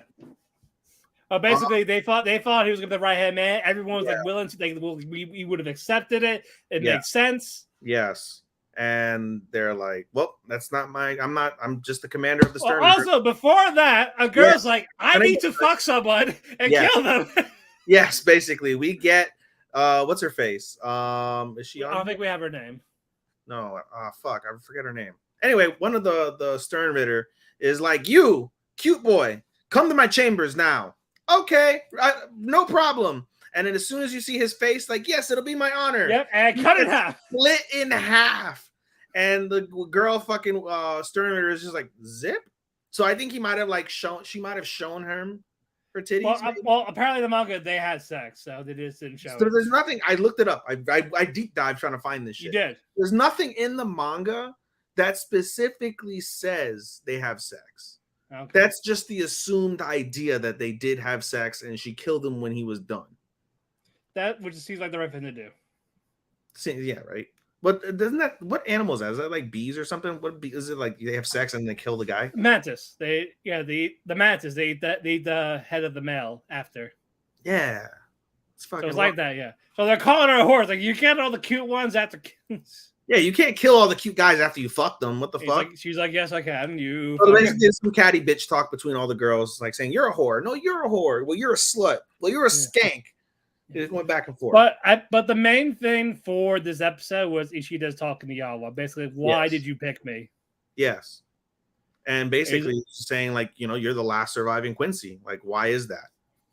And he's like, I shouldn't have to tell you. Well, first is like, the answer already. Yeah. But he doesn't. But like, basically, tell me. Basically. And while this is happening, we see Ichigo being by the Squad Zero, one of the Squad Zero captains, and was like, hey, are you ready to become beyond a Soul Reaper? Like, you will become like beyond a Soul Reaper. Are you ready for this training? Yes. So he's gonna be a super Soul Reaper. He's gonna be a Super Soul Reaper. Super Soul Reaper 1, 2, 3, like Super Saiyan. Super Quincy. No, but he basically drops into the ground, and it's just a pathway, and there's grass on either side. It's raining, and he has to walk the pathway to get to the arches. They have some Japanese style arches. He has to get to the arches. Once he does that, I guess he'll attain power. It's not exactly 100% written. In episode 2, you find out, though, we can skip ahead to this little piece. In episode 2, you find out that this test basically is the rain is filling you up with with spirit pressure and Soul Reaper powers. He's getting filled up by this rain, but he has to continue walking because of the fact that the rain, if you just get stagnant, will eventually turn you into stone and you die. And there's like a gravitational pull too. So you can't just like run. You can't just like casually like normally walk. Like, he's dragging his feet. Every step he's dragging his feet, dragging his feet. And he doesn't look in burden, doesn't look in pain, but there's some sort of gravitational pull. Later on in episode 2, as he's walking and the Squad Zero captain is explaining this, you see him like stop. You see Ichigo stop, and he's like, oh, this pressure is a lot more than what it was, but he's almost near the finish line, basically, at that point for that flashback. So there's that piece. And so back to episode 1, if we can go back to episode 1, we see Kyoraku and he goes to Karakura Town. And we see Ichigo's friends, and they're like, well, where the fuck is Ichigo? Where's Inoue? Where's Chad? Like, where are all our friends? And they're like, oh, there's something going on at the Soul Society, basically. They kind of just assume, like, oh, they're there at the Soul Society. Kyoraku comes out of nowhere, and he was like, yeah, you're right. Something's going on in the Soul Society, and we're fucked. And Ichigo may be fucked, too. And he proceeds to say that Ichigo's going training right now to become, something to help the Soul Society defeat the Quincy's. And he says there's a good shot that we don't know the type of power that Ichigo is going to come out with. It'll be for the better, but it'll be for the better of the Serite and the Soul Society. It may not be for the betterment of Earth. If it's not for the betterment of Japan, Earth, Karakura Town, he will never return to you guys. And they get all pissed off at Kyoraku. They about to fight him, which is totally insane. But and Kyoraku keeps his cool, and he's like, listen, I get it. He's your boy. If we didn't tell you this, would we be doing right by Ichigo after the amount of times that Ichigo has done right by us? They put him down, and he's like, here, I come bearing gifts. And he gives them 3 tickets, one of them each. And they're like, this is a soul pass. This will basically enable you to, whenever you want to come see Ichigo, if he's available, come see your homie. Come hang out in the Soul Society with your homie. See your boy. Just in case he never returns to Karakura Town where you can't see him every day like you normally do anyway.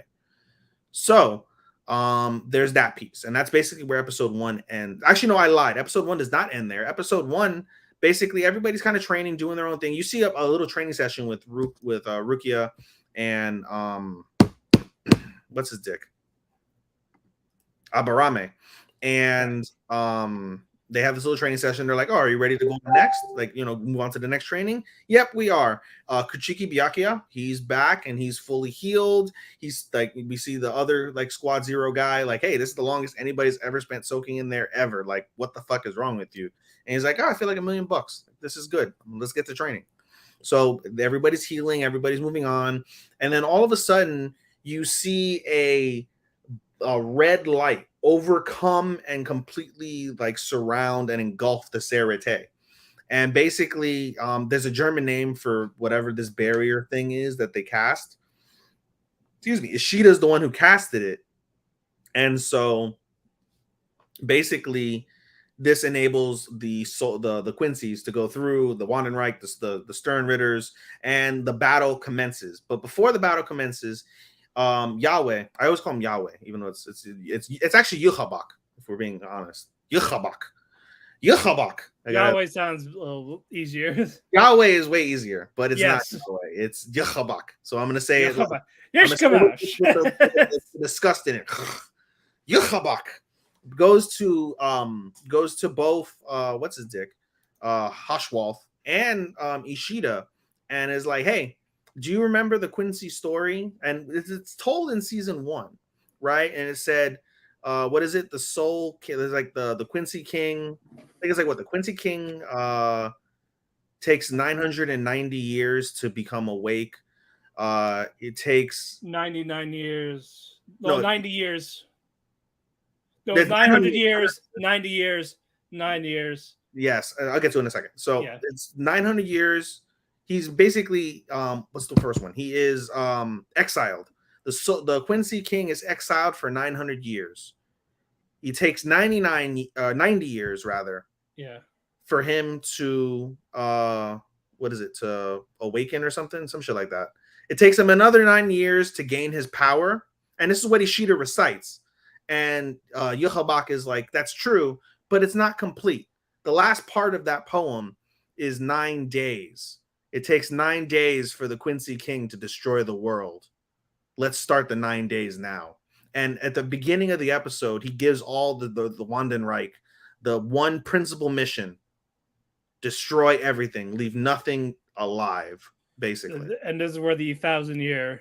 And this is where the 1,000-year blood arc originates from. Q end episode. Amazing episode 1. Episode 2 goes, the battle is on, everyone is fighting basically, and the battle focuses on 3 particular scenes. The first scene basically is we see one of the Stern, I forget his letter, because all the Stern Ritters have letters A through Z. And I don't know this guy's letter. I think it's N, right? If I recall, maybe N. N basically goes over to the Department of Research and Development and was like, oh, like, you know, like, hey, y'all about to fucking die, basically. And then all of a sudden, Captain Mayuri, comes out of like his like shining thing. And before he comes out of this like shining lab type place, we get basically intel from this Stern Ritter N. And he said basically like, hey, you know, like we never, during the battle, right, we retreated, but we never retreated back to where we came from. The reason why let me back up. He basically says that they stayed in the Serite. And he's like, the reason why we stayed in the Serite is there's no other place in the universe that has as much Reshi, which, as you know, is the power that that basically galvanizes the Quincy's. So what they did was they basically cast some sort of like spell or something. I don't know, but they're in the shadows of the Serite. So they never left the Serite from the original battle almost 1,000 years ago. They just retreated to the shadows and stayed hidden until this very moment, when they cast their spell and created the barrier, and they're able to come out of their shadows. And this provides like explanation for the shadows that you see in the first couple episodes of the first core, where you see them basically like coming in and out of shadows, and like departing, entering, etc. So the shadows are still within the universe of the Serite, which is quite fascinating. So Mayuri is like, yeah, I figured that out a long time ago. So I made sure to build a lab that had no shadows, so you can't come in my lab and see what we're doing. And so this Stern Ritter N is like, yeah, fuck this. It'll take me too long to kill you guys. So I'm leaving. Goodbye. And that's that, basically, more or less.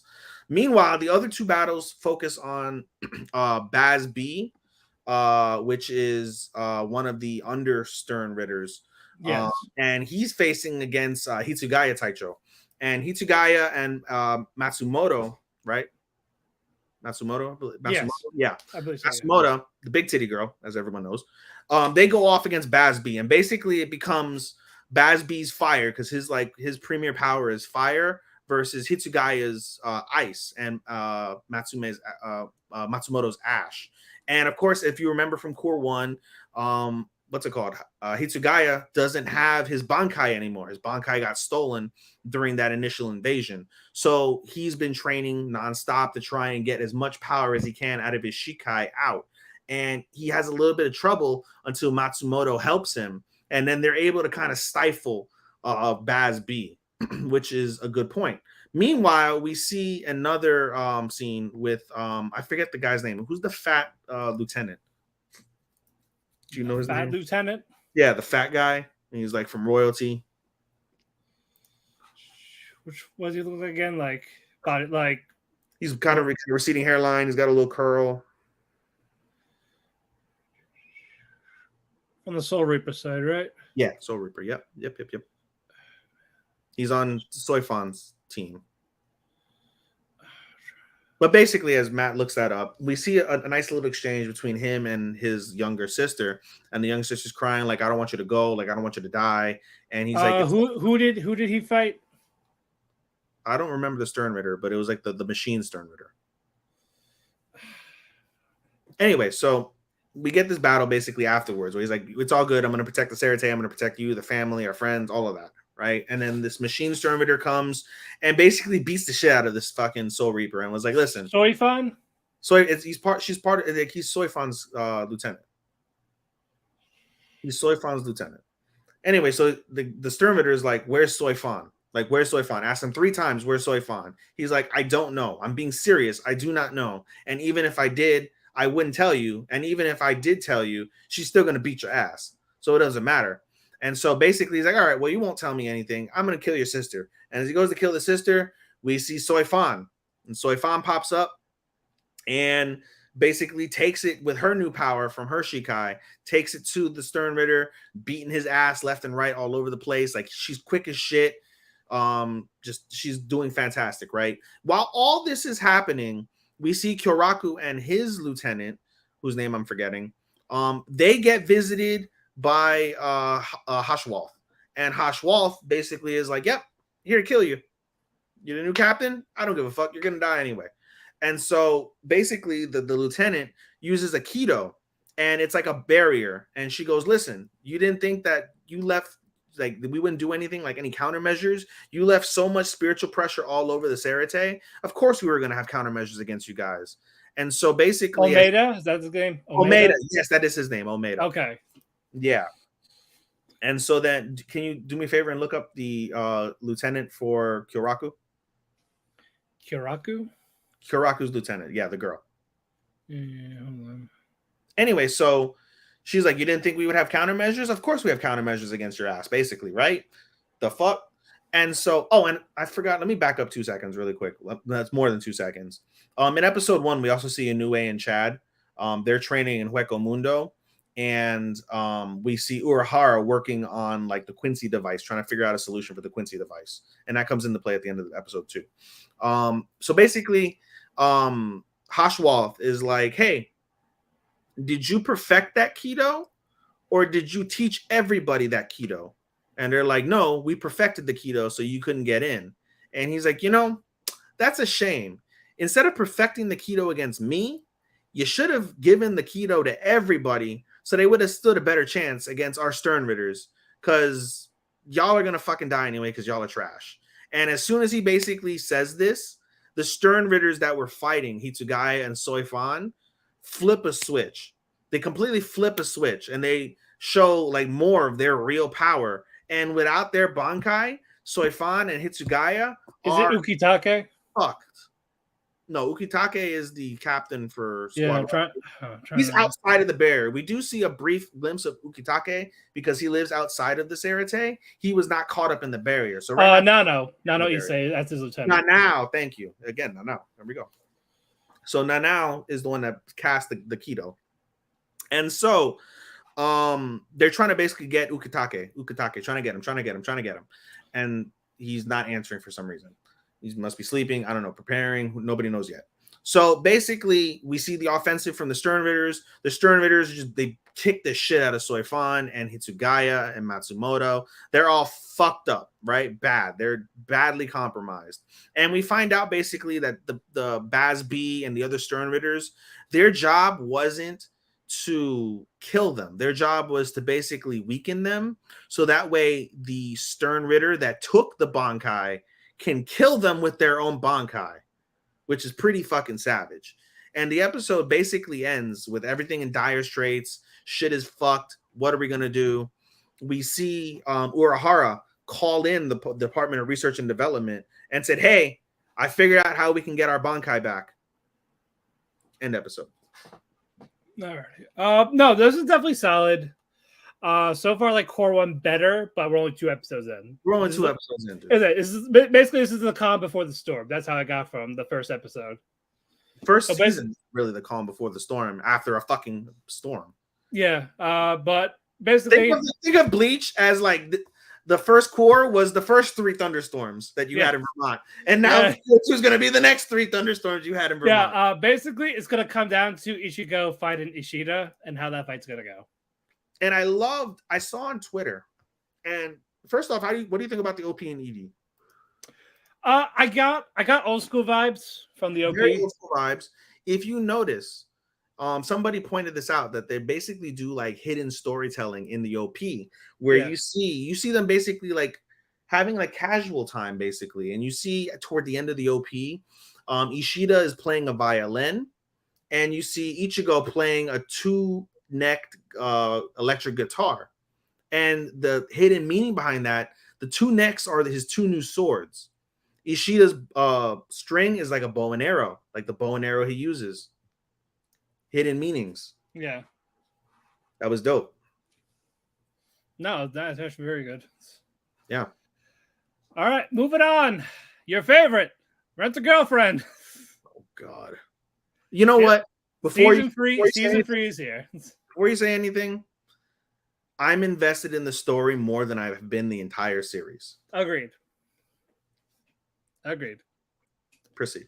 But basically, these will be quick because basically it's very self-explanatory. First episode is Kazuya working hard on making her movie. Yep.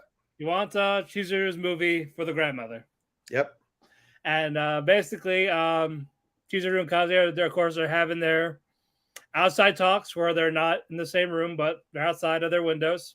Yep. So basically, she's like, "Hey, do you need me to do anything?" Suck my dick. He wishes, but basically, he needs a way to sell the movie, and he's thinking maybe if we use your grandma, we can gather sympathy, more backers. But he doesn't want to do it against her wishes. He basically wants to know, how do you feel about it? Yep. And he's like, yeah, sure, but she'll talk to her, basically, of course. Yep. And of course, they're talking about the budget. Like, they might have to cut the budget by like 200,000 yen. Yeah, they really got to do the rental of buildings, the equipment, traveling. Yeah. And he runs all this down, I believe. He is laser focused on this. 100%. He runs it all down like super proper. Yeah. But as this is happening, we get the introduction of a new character. Mini Yamori. I love her. She is great. Yeah, so basically she's like, just fuck already. Basically. Yeah, like, you got this date, and like, huh? And Kazi's like, well, that's not a bad idea, but I was like, I'm going inside. Fuck you. Basically. Closes the window. Yep, new neighbor. Yep. But yeah, I love her already. But basically, Chizuru, eventually at the night she goes to Kazuya's apartment. Yep. Like, basically, they're saying it's just for business. So basically, no, you skipped the part. You skipped the part where the next day, after this whole thing is said and done, Kazuya goes to school. Oh yeah, she's Mini. Yeah, and he like pulls her to the side, like, you, me, now. Yep. Basically, don't tell anyone I see her. Yep. And she's like, why? Yep. They're like, I'm not supposed to. It's complicated. Just don't butt in. Don't assume. It's rude.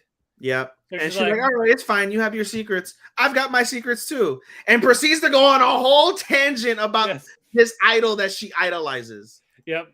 She's Mini is a total fucking weeb. So let's just go right there. 1000%.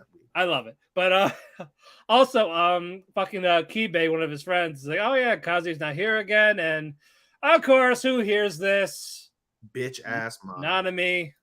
It's like, Mommy-chan. But thankfully that's the only time we see her. But is it the season where we're going to see her secret? It depends on how they do it. If the focus is just the Chizuru, probably not. But I'm probably gonna say near the end. Okay. It depends on how this goes. But what you call it? Chizuru, that's where Chizuru asks, like, hey, can I come over? And basically he's like, yeah, you're right. If we keep seeing outside, we're gonna be disturbing people. So we're gonna talk inside, basically. Yep. So they talk about plan. They talk about the movie plans and all this. She's actually fully on board with the grandma thing. So talk to her tomorrow. And basically, she says, if you need me to do, I'll help you. And of course, fucking Kazuya's stomach growls. Mm-hmm. At least to Chizuru making omurice.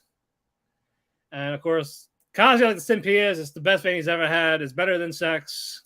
Mm-hmm. As he's eating, basically she's about to leave. The door opens, and who's at the outside? Mm-hmm. It's Ruka. He sees Chizuru leaving Kazuya's. She's crying. Well, we're at episode 2 now. She's crying. She's freaking out. She calls her a thirsty thought. I was dying laughing at that. I was like, Dad. Like, I don't want to hear from you, Kazuya. You're a pervert. And because like, it's nothing like that. She sees the omurice on the fucking table. It's like, oh, it is like that now, is it? You fucking slut. What was better? No, before that though. Basically, he like grabs her. I was like, please listen, Jesus Christ. Yep. So Chizuru has her come inside.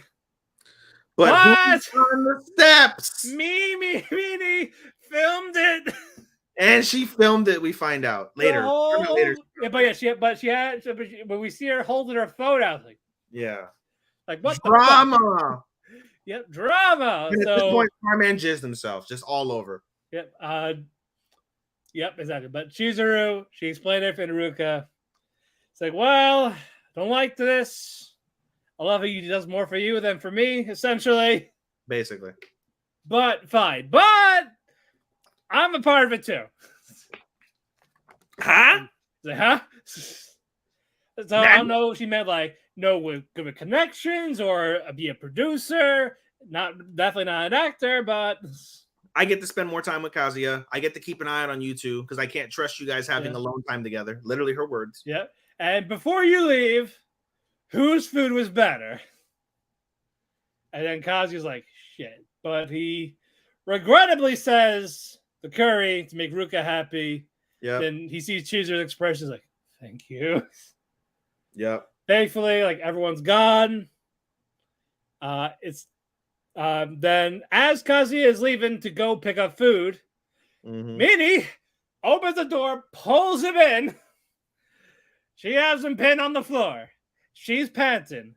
She's blushing. But there's a misunderstanding, basically. She doesn't know how to approach people. She doesn't want him like that. Basically, he says, I had the video, but basically, he thought she was going to use that blackmail, but that was not the case.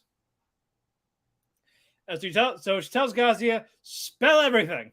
Explain everything.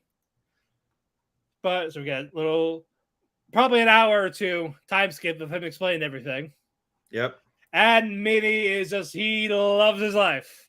All the drama, all the suspense, the love, everything. You have a girlfriend, but you don't really like her. You like the prostitute that doesn't fuck you. Please be my master. Oh. I'm going to call you Shisho. Oh, God. I swear. She's going to say it in public. Chizuru and Ruka, they're going to take it out of context.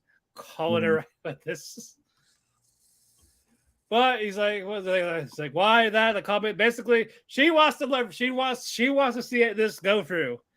She wasn't gonna blackmail him. Basically, it's like defense for something. And basically, she supports Kazuya and Chizuru the whole way there. Wants him to fuck. Yep. And basically shows Kazuya her setup. She's a cosplayer and streamer. She does her. She makes money. She has fans.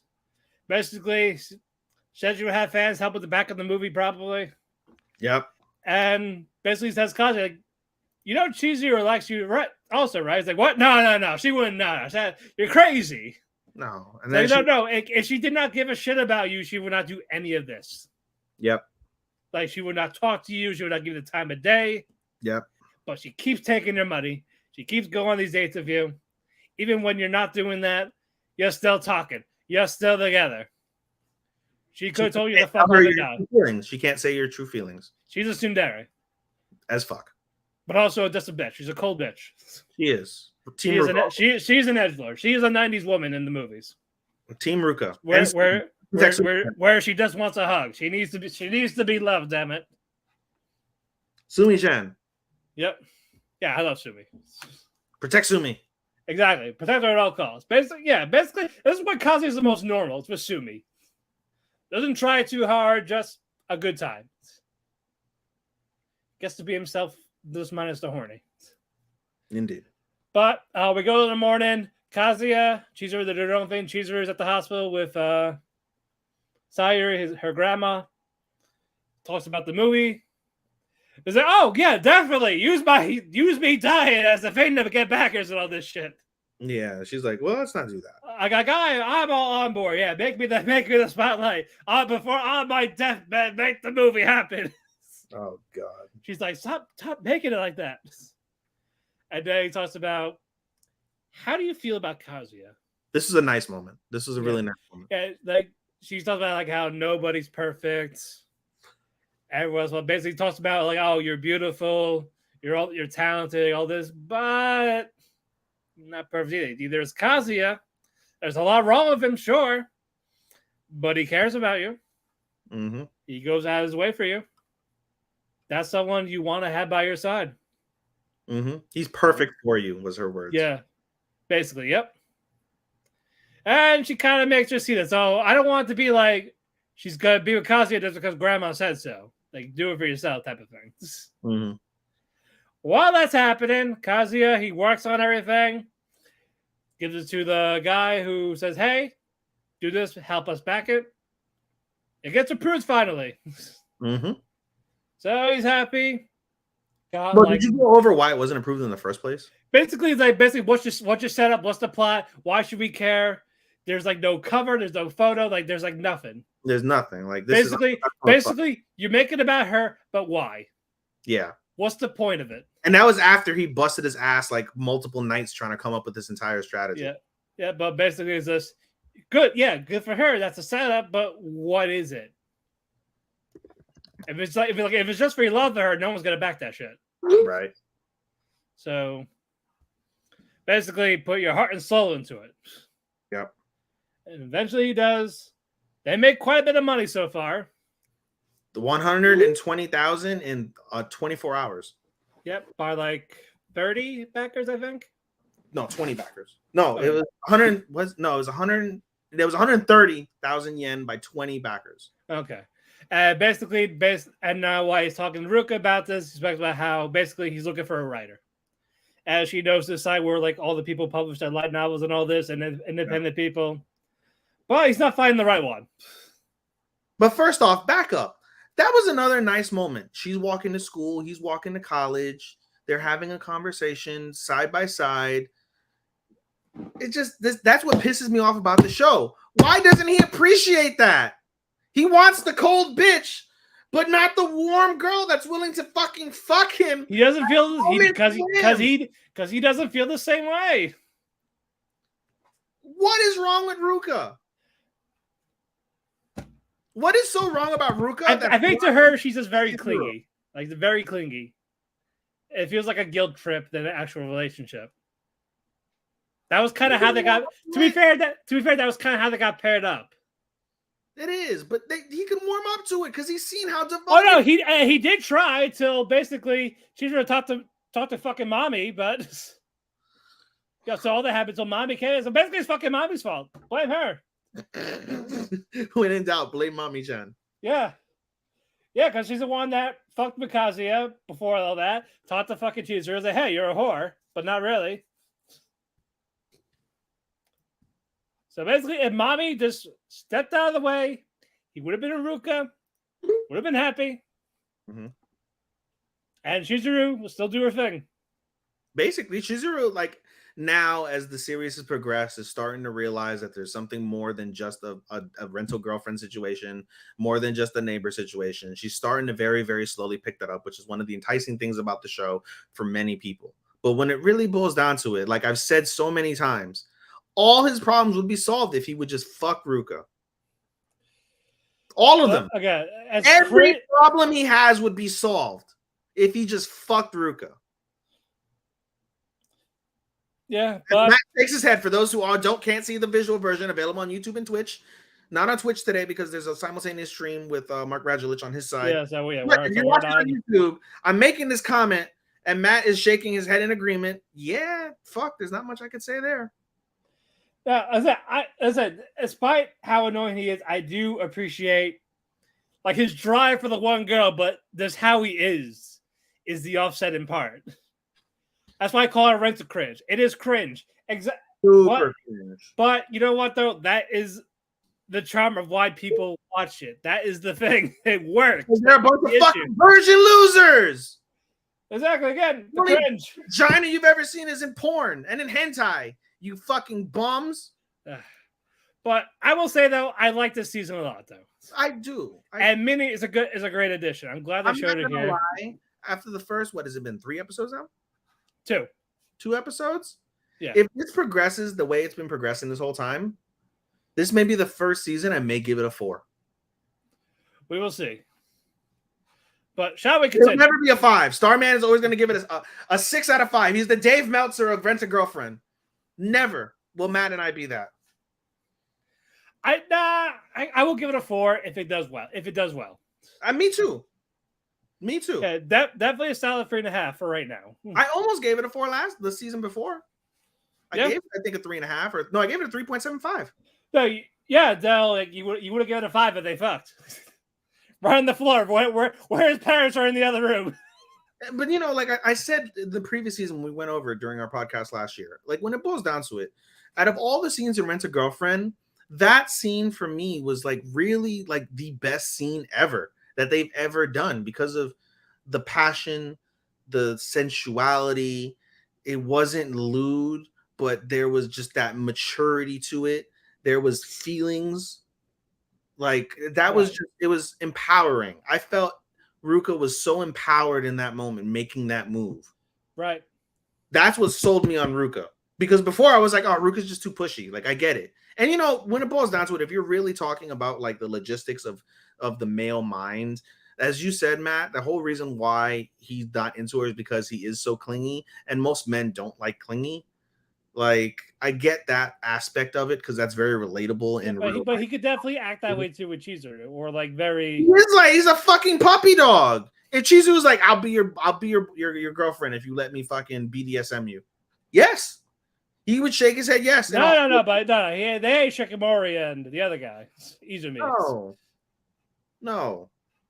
He's like, all right, I'll let you put my dick in my vagina, but I have to put this plastic one in you first. Okay. That would be fucking both. But let's move on. We got more to talk about. Did you see the Tonikawa special, or you wait until all 4 are out? I have not. I didn't realize that. I knew they were out. Well, I thought all 4 were gonna come out simultaneously. No. Are they dropping once a week? Okay. I will wait. Actually, no, it might be. I don't know, because it says it's gonna end August 23rd. Well, so 3 weeks? No. August 23rd is a full month and a half away, basically. Unless it's gonna be like every other week or something like that. I don't know. I'm gonna wait till all 4 are out. We could review it. All right, but I will say first episode is good. I actually like this a little more in season 2. Yeah, you said that, which is good and bad. No, because like stuff is happening. We're learning more about these characters. There's a intrigue with Kaguya. We'll get to her when you see it. But yeah, and of course the fucking Kaname, she's a fucking pervert again. With the I tell you, guarantee she writes fanfic of everyone. Everyone. What? She writes fan fictions of everyone. And all the dirtiest things she posts it online, her stories. Probably. I'm telling you. Keep it in mind. She probably jilts to it. Oh yeah, for 100%. But yeah, we'll get to it again. I like it so far for the first episode. We'll review it all when they all come out. We can do that, or we do it when as they air. Indeed. So only 1 is out right now. Only 1 is out right now. Okay. We'll see. All right, moving on. Jujutsu Kaisen. This is the hidden inventory arc, so we'll explain how the schedule is going to be. The first 5 is just actual episodes, and then the next 2 weeks is going to be a recap mixed in with the movie, the Zero movie. Because this is all before the movie Zero. Yeah. So we're going to get a recap of all that, of everything that happened. Then there's going to be a week off. And then episode 8 is the actual Shibuya incident arc. So the first 5 episodes are the pre. It's actual prequel, just prequel. And then you said episode 6 and 7 is a recap, including Zero. Yes, but they're going to try and make it like what? Those count as episodes. Yes, they will count as episodes. Didn't know that. Yeah, and then that will probably lower it down a little bit. If I'm not gonna lie. Well, thankfully, it won't be. We're not going until the end of the year because that's when it'll end. But we're not. It's consecutive core, so. Oh, it is a consecutive core. Yep. Yep. So we're not gonna grade this bitch till like. So our fall awards, yeah. Fall awards, yeah. So like November. Yeah. So it'll be fine. So basically, if it doesn't get a high grade for the first half, that's fine. That's the idea, because it's all about when the actual main arc happens. But basically, it's about Gojo, Suguru, and basically Gojo's class. Yeah. All of 3 girls. Or 3 people. No. Yeah. Well, his class is 3 people. Yeah, Mei, Shoko, and Utahime. When they're younger. They're the other class. Yeah. And I love how they're still like in school and they're grade 2, grade 1 sorcerers already. Yeah. That's how OP they are. And guess who the main baddie is? Fucking Fushigiro's father. Yep, Toji, who's voiced by Dio. And he's a deadbeat fucking dad. Yep. Awful. And basically, this is basically protecting Riko Amanai. Who's supposed to be the transfer body? Yes. To what is the main spirit again? For who? Tengen. Tengen is the main spirit. Yes.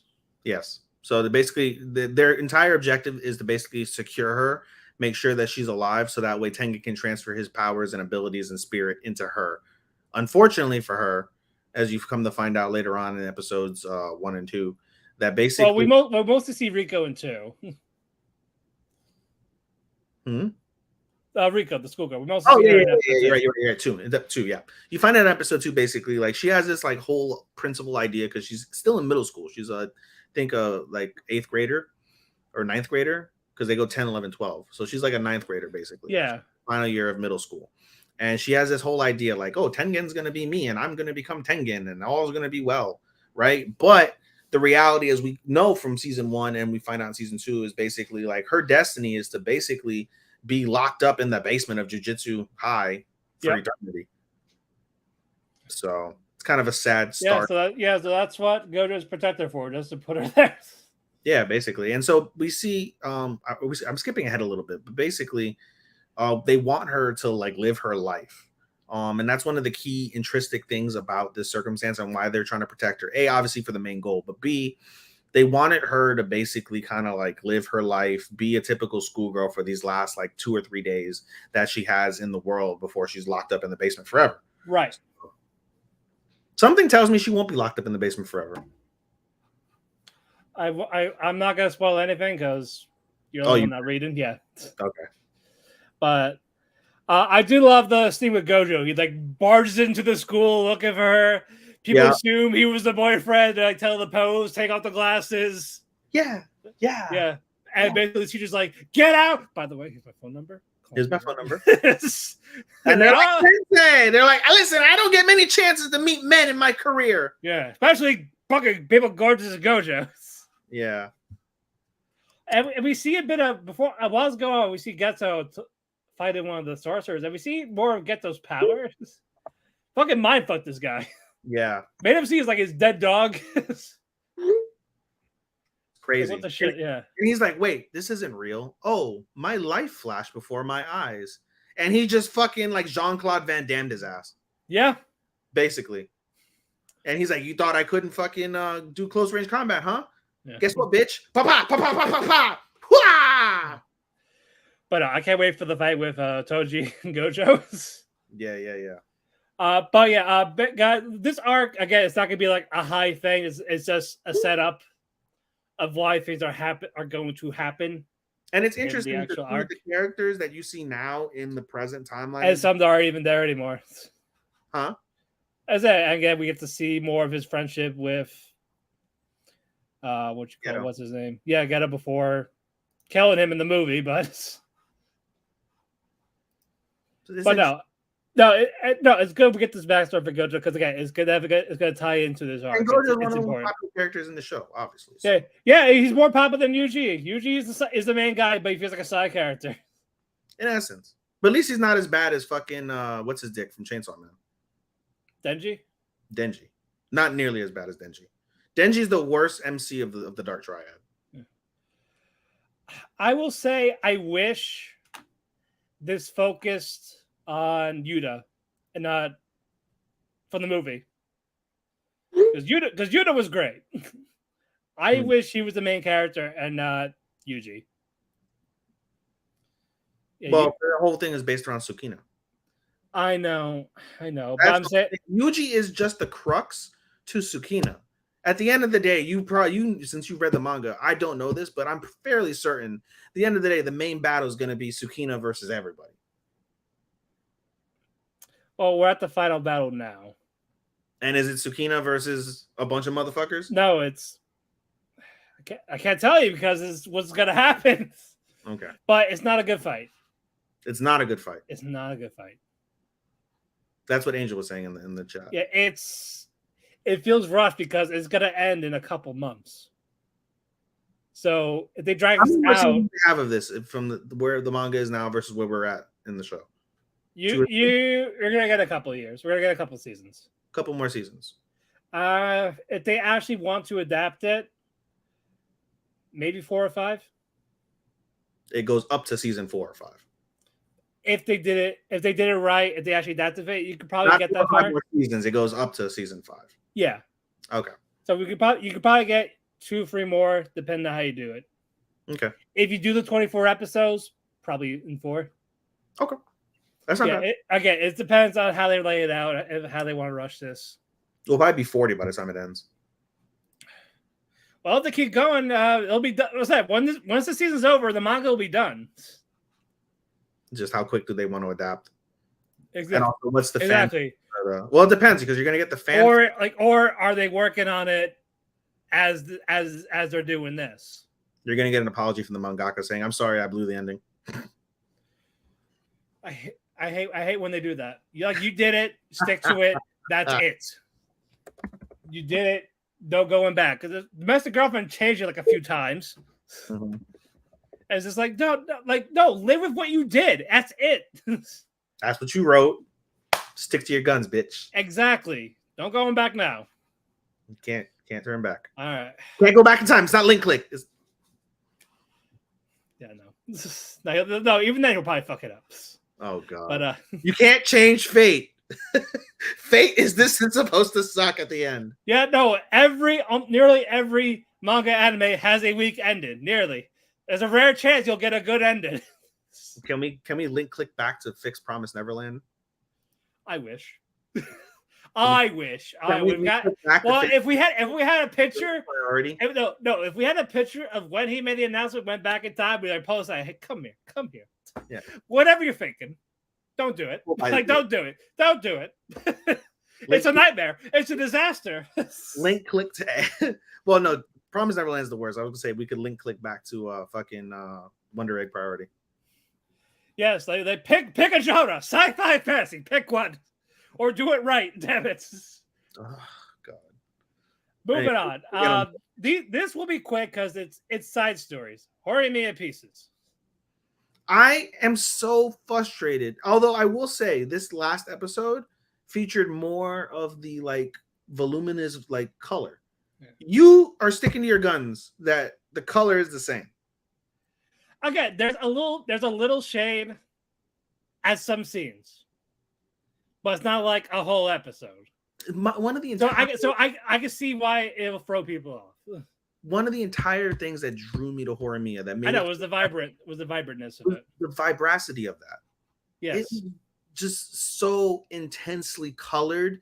And to me, colors make you feel more things. There's something when you see a certain color and it's bold and bright, or if you're not into bold and bright and you like that shade, the cool, like, calming shade, or like the chillness of that color, or the fire of that color, regardless. Like there's just something about a color that gets you into what you're looking at more or less if it's not your style. Yeah. And that just it doesn't affect the quality of the show because the quality is still great. But it was Starman that stuck to his guns. It was Starman that said, "You're delusional. It's not the TV." It's not 36-inch LG 120 hertz 1080p TV. It's not between Funimation and Crunchyroll. They're not going here. But use a different paint. No, it's just they both picked it up. Come on, bro. Like it genuinely, like I genuinely have like a small like chip on my shoulder because of how much I love Horimiya and how disappointing the color is. It doesn't affect the show quality of the story. Yeah. It just bothers me so damn much that it's not nearly as vibrant. When you get a show that's vibrant, like it, at least for me, it changes the perspective of the show. I can watch a bullshit show, and because the animation and the colors are so enthralling to me, I can enjoy it. Like I can lose myself in that because that feels like, to me, those type of like animation sequences for me allow me to enjoy fully anime as the fantasy that it is, as the escape from reality that it is, because the world a lot of times isn't nearly that colorful. And just to have that like sense of like difference, that bothers me, dude. But anyway, let's get to the story. To be fair, my main issue is, wow, it's really good. I wish we actually had him in fucking order. That would be nice. Yeah, that is my main issue. This should have been a 24 episode series. Yes, if that, then yeah, that would have been fine. That says, man, I wish I knew. Like, well, for people that haven't read it, it's like, man, I wish I knew when this happened in between to make it make sense. Yeah, episode 1. That's like, what I thought. That's what I hate. Part of episode 1 features long hair Miyamura. The end of it is short hair Miyamura. Episode 2, it's like, were they dating yet? Not yet. And they are. They were dating. Now they are. Yeah, because fucking Hori was jealous when Miyamura was talking to a girl. It's mine. Yeah, dude. Like, I mean, I agree, honestly. Like, they should put them in order. Like, I'm sure someone will put them in order. Oh, yeah, someone definitely will tell you. This is how you watch it. You're going to go, like, watch episodes 1, 2, and 3. Then you're going to go here. Episode 1 of Pieces. Only halfway 1 of Pieces. Like, this is going to be, like, the To Whom I Loved You the Most and To the Girl That I Love. Yes. Where you have to skip and fucking go backwards. That's not cool, dude. Yes, but Sengoku was definitely funnier in Pieces.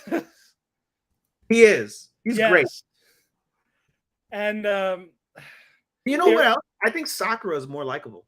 Even more likable. Yes. Sakura is very more likable. Hey, let's quote that since you never hear that word about the word Sakura, about the name Sakura. Sakura is more likable. Yeah, I love how I try to teach him how to fucking cook Remy and the other guy. Basically. And they're fucking useless. Like, don't hold the knife that way. Stop it. Why are you burning shit? I just turned it around for 5 seconds. Cut slow. I cut my finger. Wash it. Just stir. Don't stir too hard. He's like, how? How are you so bad? Literally. The class knows how bad they are. They're like, oh, luckily for everybody. We made extras. Here's your meal that everybody else made because you can't fucking make it because you're trash at making it. I fucking died at the school festival with the scavenger hunt. They go to fucking Yasuda. Wait, why am I here? Someone's suspicious. Yeah. No, it's the youngest teacher. No, it's that fucking lolicon. He is a lolicon. And then I laugh when they picked up Sengoku, and they're like, "Why are we getting Sengoku?" He's like, "Skinniest boy, president teacher." Like, okay, student council president. Perfect sense. Like, I bet, but why? There's other skinny boys. He's like, well, I wanted to get the skinniest boy. What? It's good. No, the humor is still there, so I love it for that. All right, moving on. I think we have one more sequel. No, two. Sorry. What you call it? Duke of Death and his maid. So cute. I'm glad the animation is still the same. I like it. We got more story in this one.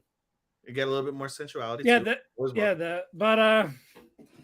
I love the second episode. We'll get to that in a bit, but basically, Bo-chan. Well, it's a pool episode because about Cuff and Zane. They're in the circus. Yep, and they don't want to reveal that they're witches because obviously witches are bad in the world. Yes, and it's hot. Very hot. So what do? They make it hotter. Yes, because of Cuff's fire magic. Yes. But thankfully, there is a pool. A magical pool. A magical pool. So Alice is in her bikini. It just strips right there. Yep, right there. Bo-chan don't mind. No, Bo-chan. No, I don't want to see. Yeah. Yep, but he doesn't want to get changed. He doesn't want to do anything. He doesn't want to risk touching people. Yep. So he's overheated. Yep, because he's still in a suit like an idiot.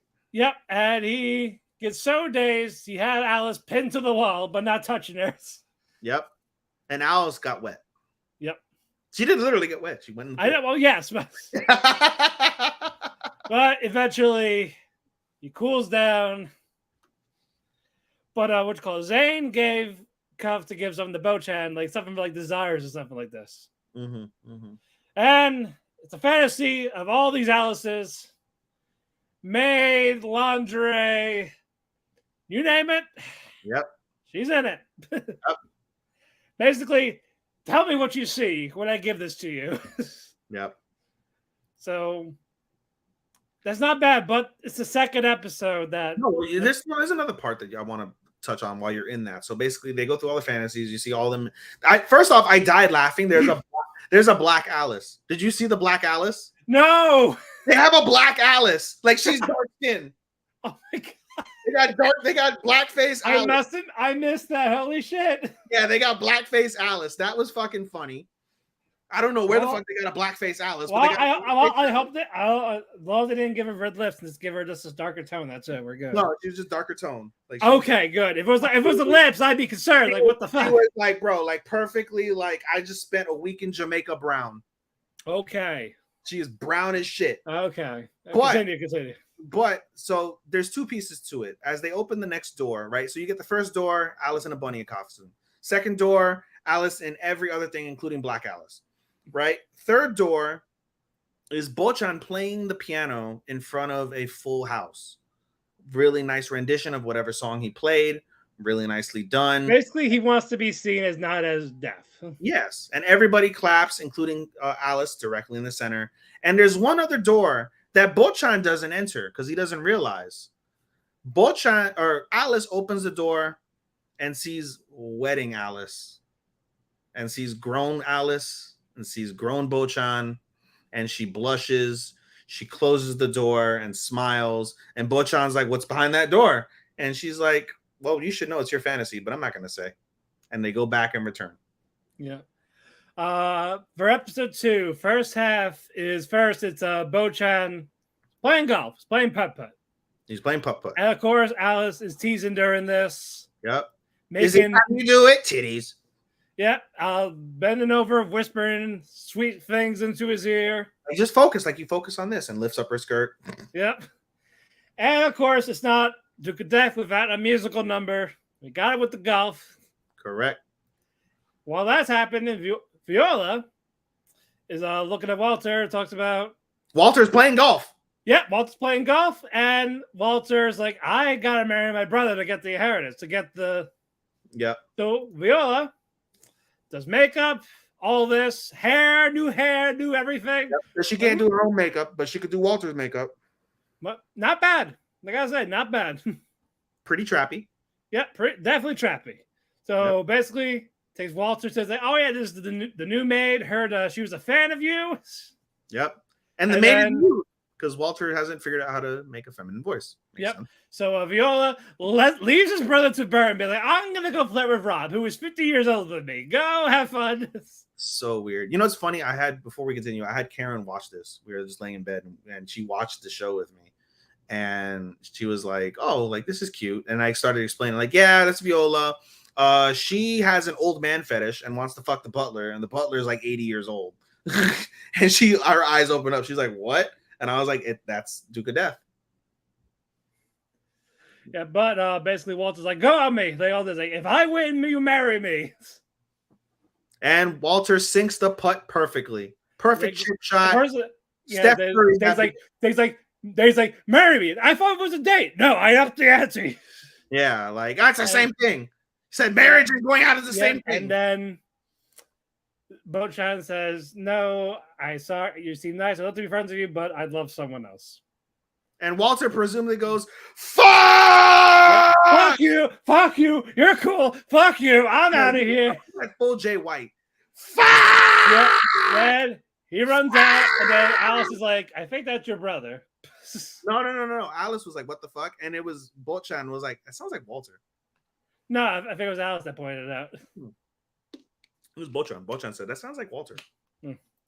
But yeah, it is. But anyway, it's more of the second part that's the interesting thing. Well, first off, we get the nice cute part with Cuff and Zane. Yes. Cuff and Zane were really cute. So basically they're in the circus, and the ringmaster, who seems pretty cool, there's a little boy that we didn't mention in the first episode that shows up, and the little boy loves Cuff, just wants to be with Cuff, wants to grow up and be a strong man for Cuff.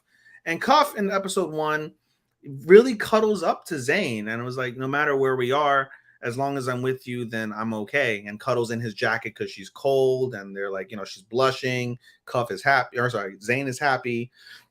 So we skip over to episode 2, and you get the little boy again flirting, all the shit. And the ringmaster goes to Zane and was like, "Hey, you better tell your girl how you feel before my man over here takes your girl, right?"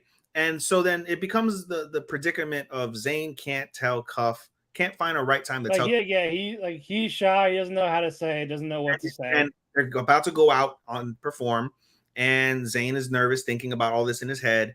And Cuff notices and was like, "Hey, you nervous?" And he's like, "No, I'm fine." And she's like, "Well, if you're ever nervous, you can, take my hand." And she's like, "Thanks, I'll take you up on that." And Cuff herself reaches over to Zane's hand, and they hold hands as Cuff is just beat red, blushing, and Zane is like, "Well, if she wanted to hold hands, why didn't she just ask me to hold hands?" Which is cute. But like you said, the second part is where the story picks up. Bo-chan, he's in the dining room. Yep. Alice is, of course, giving him tequila, but he blacks out. Yep. He's frozen in time. Yep. But you find out it's because of the witch Daleth. Daleth is back. And by the way, let's revert back to episode 1 again. There's a brief scene in episode 1 with Daleth looking at Alice's mother as he spies on Zane. She spies on Zane and was like, "Oh, this is going to be," I forget what the verbiage was. Like, "This will be interesting, don't you think?" And she looks over at the coffin that has the mother in it. So, and she's, by the way, she doesn't have her mask on at this point either. Yeah. Well, she did with the flashback, but she did with Bo-chan, but when she was spying. But basically, they're talking, and she's like, "I'm gonna cut to the chase. I need a favor from you." Yep. And in return of this favor, you'll be rewarded. Yep. Basically, there's a certain witch who does time magic. And he says, like, basically, it's Zane. So Bo-chan's like, "Fuck, they found out that it was him. So I need his magic. You're his friend. I need you to bring him to me for that. In return, I will remove your curse." I know somebody that can remove your curse. Yeah, the one that did it is gone, but we know someone that can actually remove them. They're already on the way. Here's their business card. They'll be here in a few days. Once you get your curse lifted up, do me that solid, kid. Why do you need magic? Never explained. Yep. So basically, I think she wants Zane's magic to go back in time to save Alice's mother, type of thing. Are they like in some sort of relationship? Like, what is this?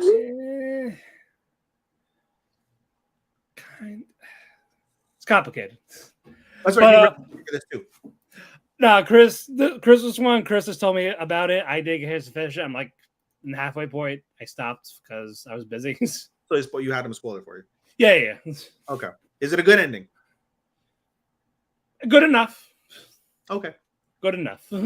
Okay. But while Bo-chan's in his days, Alice is like, hello, flashing titties. Yep. The leg of like Bo-chan. Yep. Fucking rubbing him with a pen on his neck. Like, oh, not there. It tickles. Yeah. While Daleth just he sees his reaction to it. But yeah, eventually he wakes up. Alice close. Yeah. You say, hey. But what you call it? All this Bo-chan's like, I can't really do that. Like, oh yeah, it's your friend. I get it. But your curse, Yeah, damn if you do and damn if you don't. Kick. Which one? Yeah. You want? He eventually opens his eyes. He wakes up, and Alice is like right there, about to kiss him. Yep. And he falls back on his chair. Yep. And then they look at the card. They look at the business card, and it's an octopus. And like taco. None just got taco. Why a taco? Is what they're saying. You're like, oh, you'll see. End episode. Definitely a fun start. Indeed. All right, we got one more review. Mushoku Tensei. So it started off with episode 0.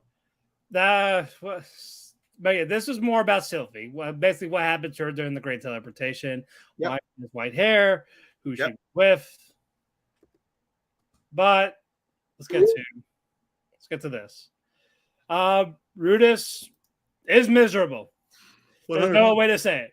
Absolutely does not care anything. But basically, his thing is he wants to do quests to get his word out and see anyone knows that info about his mother. Yep. Because he's trying to look for Zenith. Yep. So he'll do quests, side quests, small jobs, and eventually he joins a party. Counter Arrow.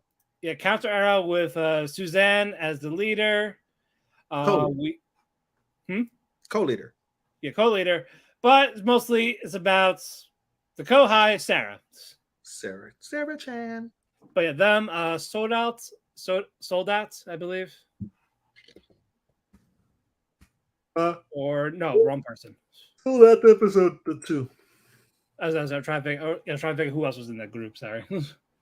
Mimir, Patris, and Timothy. They're all Counter Arrow. Basically, was it an escort mission to another town, or like what was the actual mission? The first mission? Yes, for episode 1. Was yes. Going after like some sort of like bear nest or something. Like some like ice Ice like bear. frost bear, something like that. Yeah, frost bear, frost like buffalo. Frost buffalo. Frost buffalo. Okay. No buffalo. So basically, they gotta collect a few to get a reward. Mm-hmm. And Rudis is he's just not focused. He also has another alias for them, Quagmire. Yep. he's a rapist. So he's a fucking. But panties. Giggity goo. Exactly, yeah. But yeah, no, it's just he's just sulking. He has nothing worth. We're not gonna get through this, but hey, I do a good Quagmire. What can you say? But these snow buffaloes, they come out. They're tough as shit. They're fighting all these guys. They're falling back. Rudis eventually snaps out of it. Does this big giant spell. Yep. Wipes him out. Yep. He goes fucking. Yep. He saves Counter Arrow. Fuck you, Eris. Yep. They're happy. They're like, thank you. We're grateful. Sarah finally warms up to him a bit. They go to town, the hotel. They're drinking, but he's not. He goes to his room, starts a fire, pulls something from his pocket. He pulls the holy relic of the pantsu. Yes, Roxy. And he starts crying in it. Like he's actually his all emotions again. By the way, as someone who has had female panties, like from a female, eventually they do lose their smell. Yes, I don't put them on or do anything with them, sir. Yeah, okay. No judging for people that do. Well, a little bit of judgment from me, but that's neither here nor there. They lose their smell, so eventually it just becomes just a pair of panties. There's no more Roxy smell. It's already been like how many years? Like it's 10 years now, almost. Yeah. No, I'm gonna say 7. Well, they would have lost their smell for sure. Yeah, but I hope he washes it. Well, if you wash it, then it loses the smell automatically. I know, but I was at least keep it clean. Well, we don't know if they were clean from the get-go. Well, he was crying, and so I hope he washed the tear stains off it. Do tears stain? Tear stains, like when you cry, like the water stains. I mean, were they panty stains, or like were they like silk? I don't know what type they are. I don't know the material they use. Just white with a little black bow. But yeah, basically, like he's emotional, he's broken, he's devastated, he's crying in the relic. And we get to the next episode. He's a little bit of positive attitude, but not really. By the way, he hit a growth spurt. Yeah, once he got a growth spurt. Yeah, he's buff, bro. He's brolic. Yeah, he's like working out now. He's cut. Oh, he would pick up Eris and just demolish that pussy now. Yeah, straight up. Yeah. Basically, it's like, you know what? I can't. I need to reinvent myself, revigorate myself. This is good. He does another small job. Yep. Because again, he wants to get his name out there. Yep. Try to get info on his mother. Yep. No one knows anything yet. Yep. She's Counter Arrow. They do the thing, and one of them comes very fucking drunk. And it says, "You piss me off." No, this is after the fact. You forgot to go. So they do the mission, and so all right, let's back up. You have to tell the story as a whole. Yeah. So the story as a whole, basically, Rudy is he's just at the thing, waiting on Counter Arrow, just chilling, and this guy's like, I'm gonna go do this big bad mission with my big bad crew. Oh yeah, they found this other crew. Yeah. Yeah, he's got the other crew. So then Counter Arrow comes through, like, hey, we're just gonna pick up some scales. We're gonna do a small mission, simple mission. It's an A rank mission. We'll all get paid, go home, have a drink. Yeah, and these guys start to attack because they think they're gonna take theirs. Like, you're taking our mission. Incorrect. Also, so basically, as they're picking up the scales of these beasts, the beasts attack them, and so they start killing the beasts. But those are the beasts that the other crew and this dick guy was just like, yeah, like, let's go kill these motherfuckers. Well, those are the people you're supposed to kill. They thought that they were impeding on the mission. Everybody saves everybody. Life is good. And then the guy gets pissed off. Sucker punches one of the dudes in the face and was like, you pieces of shit, don't stop infringing on our mission. And so then they clear the air and they're like, all right, well, so there was, I guess, some incident and the catacombs combined. And so we were all in the same territory. We didn't know the circumstances. It's my bad. The guy even apologized. He's like, that's what I meant when I was saying, like, they thought they took their mission. Yeah. So the guy's like, my bad for punching you in the face. That was a dick move. And he's like, no, I get it. I punched me in the face too. So now, because that's money, because that's money on the table, yeah. You know, Sarah was like, hey, you never come celebrate with us after missions. Why don't you come and celebrate with us for once, like a teammate? Oh yeah, he also come, but also celebrates. Come. No one said anything about come. But you said come celebrate, yeah. I wasn't even what I was meaning there. Come on, pervert coon, what are you doing? Well, you're not doing it. That's you. I'm trying to help you.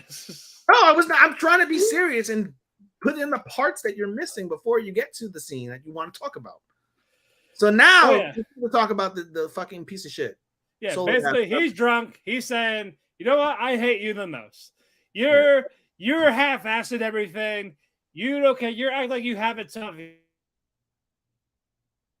Oh God! Did you drop, Matt? Oh God! You scared me. I thought you dropped. No, you froze, and you're like you. Yeah, basically, you're half-assing everything. You're not even trying. You look you're down. Like, yeah, you're looking down. You're thinking you got it rough because you're a fucking kid. Yeah. Who are you? And Rudy was just pissed and upset. Yeah, he's upset. Yeah, just to hear this. So he's like 13 stage. Is he like 13, 15? 14, 15. He's 14, 15 now. Yeah. So he's still a kid. Yeah, so basically, like you don't know what life is and all this yet. He's telling, hey, I've been separated from my family. They could be dead. My father fucking hated me because he thought I was having the time of my life. The woman I loved, we fucked. She left. My team is gone. My mom might be dead. Yep. The love of my life might be dead. The other love of my life might be dead. Well, what's that? Sylvie, she could be dead. Roxy, she's being perved on by some fucking guy there. Yeah. Like, I may never see them again. I may never see anyone again. I saw my dad once. Yeah, but he might be dead the next time I see him. So I am alone. Yeah. So I'm a little on edge, motherfucker. Yeah. I would have loved Rudy to just like punched him in the face. I was really thinking. I was hoping for that, but he just had this fake smile saying he's sorry, like you're right, type of thing. I'll make sure to never put myself in front of your. I'll make sure you don't see me again. He's like, you know what? You keep pissing me off. I got like he wants to hit him, but he gets like pulled back, like go away. Yeah, his teammate's like, dude, you're drunk. Come on, this is not that serious. Yeah. Come on, dude.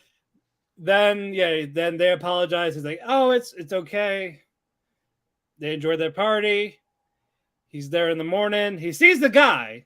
Yeah. But they don't talk or anything. Just fuck you. Basically, fuck you. Like, let's take your shitty quest and get out, basically. Yeah. Then he sees Counter Arrow. Some of them. Basically, it was snowstorm. They got separated. Sarah and Mimir. They're separated. Dead. And Sarah is. They think Sarah's dead. They're not going to go back out there because of the storm. It's a blizzard out. So Rudy's like, all right, I'm going to leave. Thanks for telling me, guys. Good luck. He leaves. And then uses his fucking magic to make the snow disappear.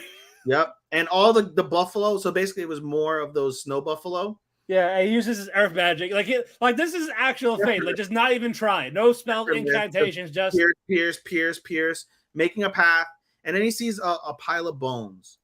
He sees Mimir there. Yeah, and sees some of Sarah's earrings, armor. Yeah, earrings. Yeah, armor, and then sees an earring, and so he's like, "Well, fuck." And then, but he's also talking about like, I really don't care about her, but we could have been friends. Yeah, and he's like, "I'm doing this for myself more than I am Sarah." And there's this tree-looking thing. Yep. Going towards him. He puts a spell on himself to basically bounce him away from it. Yep. As he grabs Sarah. Because the tree was going to consume him. It already consumed Sarah, and it was going to consume him. So he basically does like a rebound spell. They go into a freezing river, which, by the way, I can't believe. How do they not freeze to death? That was one plot point that pissed me off. I was like, how are they not like dying of hypothermia right now? Is hypothermia not a thing in this world? Unless this adrenaline's like, you know what? Fuck the cold. I need to do this. I don't know, man. But eventually, he really got warmed up in the next scene. Yeah, basically got Sarah out. She's alive. Yep. She's half naked. Yep. Next to a fire. Yep. She's got a bad leg, and Rudy's healing her. And then Rudy's like looking down, looking up, looking down, looking up. Yep. And she looks down, and she's like, "Oh, my titties are out." Oh no! Don't look at my titties. And he's like, "Thank you. Why are you thanking me?" Yeah, right. Yeah, it's like, thank you for letting me look. I guess I don't know. I guess I don't know. But, they're nice. But yeah, she eventually gets dressed. They both get dressed. Yep. They're being nice. Pause here. Have you read the controversy for this scene and this episode in particular? About the nudity? No, not about the nudity. Okay, good. There is a lot of talk among the manga readers or the light novel readers, because it's a light novel. The light novel readers that are pissed off that they rushed this episode and specifically rushed this scene. There's basically a part. I have seen that they rushed a lot of dialogue for Rudis. Yes. And so in this scene in particular, there's a point basically, like you see that point where you were going to proceed basically where Sarah thanks him for saving her, and she's got a smile. And there's really nothing done from Rudy's perspective on that, right? Yeah, I don't recall seeing Rudy's face at all, being stunned or anything, right? That wasn't part of it. Right. So there's other dialogue that's said as that scene happens. It basically goes from the grab scene where she goes to grab Rudy, misses Rudy, and then she pauses Rudy and says thank you in the anime. In the light novel, she kind of goes on like a little bit more dialogue, and she has mannerisms and the smile and the face that reminds Rudy of Eris. Yes. And Rudy gets stuck. He gets like shocked. He's like, oh, like he's like he's shocked because he sees Eris and he's still got those like lingering feelings there. Yeah. Also, you don't get an explanation of how they end up in the cave because Rudy, after Rudy saves Sarah, Rudy's like, all right, come on, let's get you back to the guild. And Sarah's like, no, it's cold, it's dark, no more beasts, whatever. Let's just make camp for the night. And we'll address everything. That's how they end up in the cave, butt naked, him healing her leg because she got a bad leg from the fight, etc. So there's a lot of basically contention that just in general for the entire season, as you already alluded to, that they're skipping a lot of dialogue for Rudy. This scene in particular pissed off a lot of light novel readers. Yeah. Significance of Sarah's interaction with Rudy. Yep. So I hope they don't fuck it up going forward. I know there is a new director for this season. Okay. But that's what people were worried about. But people thought it was just going to be the animation. The animation's fine. They just don't want to rush this school arc. Same thing. Yeah. But we'll continue like real quick. They get back to the guild. Suzanne is yelling at Rudis, like, why'd you do that? No, they're not outside the guild. They're outside of the gate. The gate, sorry. But they're back with everyone. But yes. Like I basically drop her off. Here you go. I'm gonna kill you. Why'd you do that? That was dangerous. You could have died too. Like he's like, shouldn't you be thanking him? Sarah of all people. After the first episode, Sarah's just like, oh fuck Tsundere, yeah, fuck him. Yeah, but eventually they'll make up. The guy that was a drunk asshole. Yep. Starts like saying thank you. No. It wasn't him. No, the guy. That guy is fuck him. He's gone. Or is this Timothy? It was Timothy who it is Timothy. Okay. Initially tormented. He's the guy who got sucker punched in the face, and then he's like, okay. Oh, You're Okay, too then- mean. You should have fought me So back. I saw green. I thought it was him. Sorry. No, wrong guy. Because they both have blonde hair. Not Misawa. Okay. But basically, Timothy, he's telling like Rue's like, thank you. How can we repay you and all this? Yep. He's like, nothing. Just let me keep doing this with you guys, type of thing. I should be thanking you, basically. Yeah, it's even Steven. Basically, he found purpose in life again, basically. He did. And he's like, at the end of the episode, basically, he's like, I'm tired. I'm going to my room. Timothy's like, all right, let me walk you to your thing. And Sarah was like, hey, can't wait to see you again, with that smile. Yep. And she's blushing. She's going to suck my man off at some point. No, not with that erectile dysfunction he's going to get. Yeah. Really? Yeah. With Sarah? But in general, he's going to have that erectile dysfunction. Because of, losing confidence after fucking the woman you love and leaving. Wow. Yeah, but yeah, he puts the panties nice and neat in the box. Good start. I understand the complaints. I'm so sad he gets erectile dysfunction now. Like, Rudy should just be a fucking stone cold fucker like his dad. Oh, his dad's a fucking whore. He fucked everyone. I mean, Rudy eventually does too. From Sea to the Shining She, yeah. And Rudy does too eventually. Yeah, yes. Like father like son, but hey. My friend Vern, who like loves it, this is like his religion. Like he'll tell me after every episode what the differences were. Every detail. He'll tell me. I didn't tell you that? He didn't tell me this one because I saw it before him. Yeah, so I guess he got busy. I was like, oh shit, that's right. It was out. Sorry. Like I was like, how dare you? I can't rely on my app to tell me when the episode comes out. I wait for you to tell me. Source let you down. Your inside source let you down. I was like, you have to rely on me who read. Yes. I was like, how will I know when it airs when you don't tell me? Not the app that tells me when they air, but you. How dare you? Yeah, I said I fucked him with that, but no, he will go into full detail. This everything. Oh, that's right. Yeah, he does. He's been doing his editing. That's right. Yeah, he makes it for Smash videos. He helped like for coaching and shit. So, nice. So but he will do it. Like he loves it. That's his holy relic. Indeed.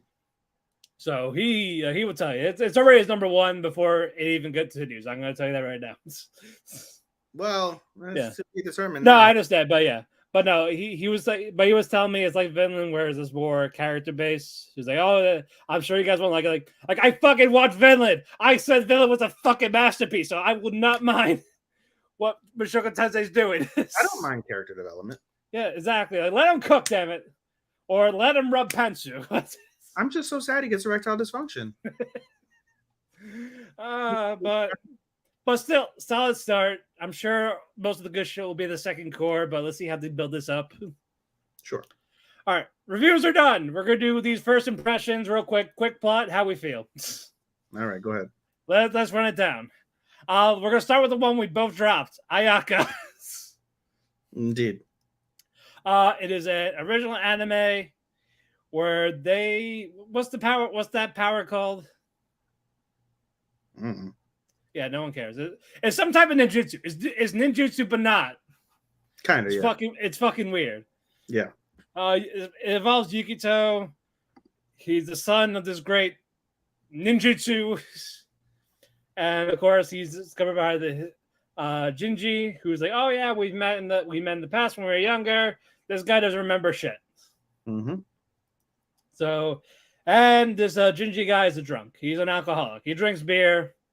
As soon as he wakes up in the morning. Yep. And there's the other two people, Aka, the redhead guy, and Haruaki, the guy in the outfit. Haruaki.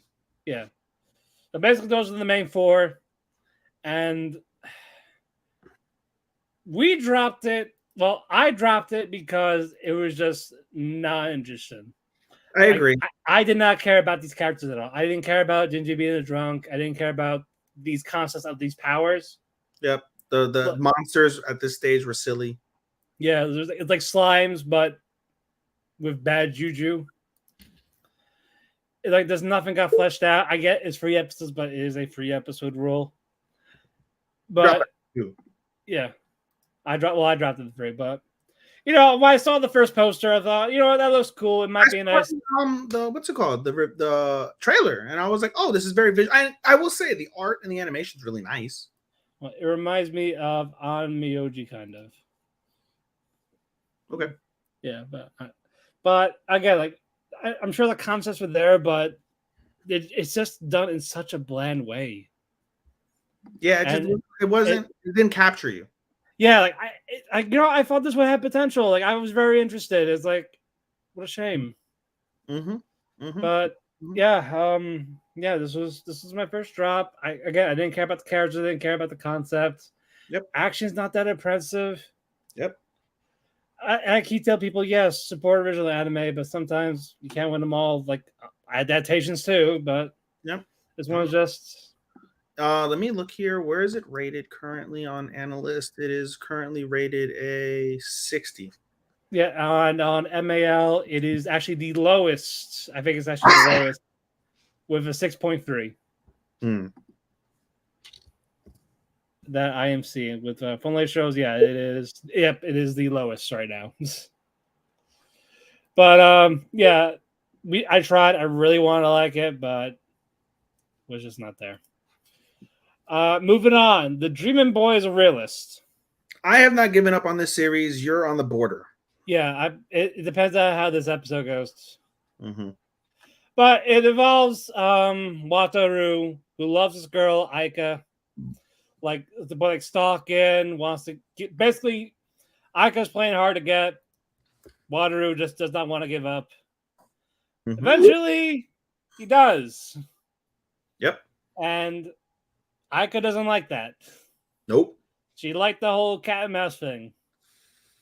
But from what I'm reading for the light novel reviews, they're pissed off because they do explain what happened, why he's like this. They don't explain it here. Yeah, they don't explain it. Basically, there's an event where he's basically like being obsessive over her, and then someone kicks a soccer ball at him. And before the soccer ball hits him, he has this like epiphany, and he's like, why do I keep going through this just to get rejected?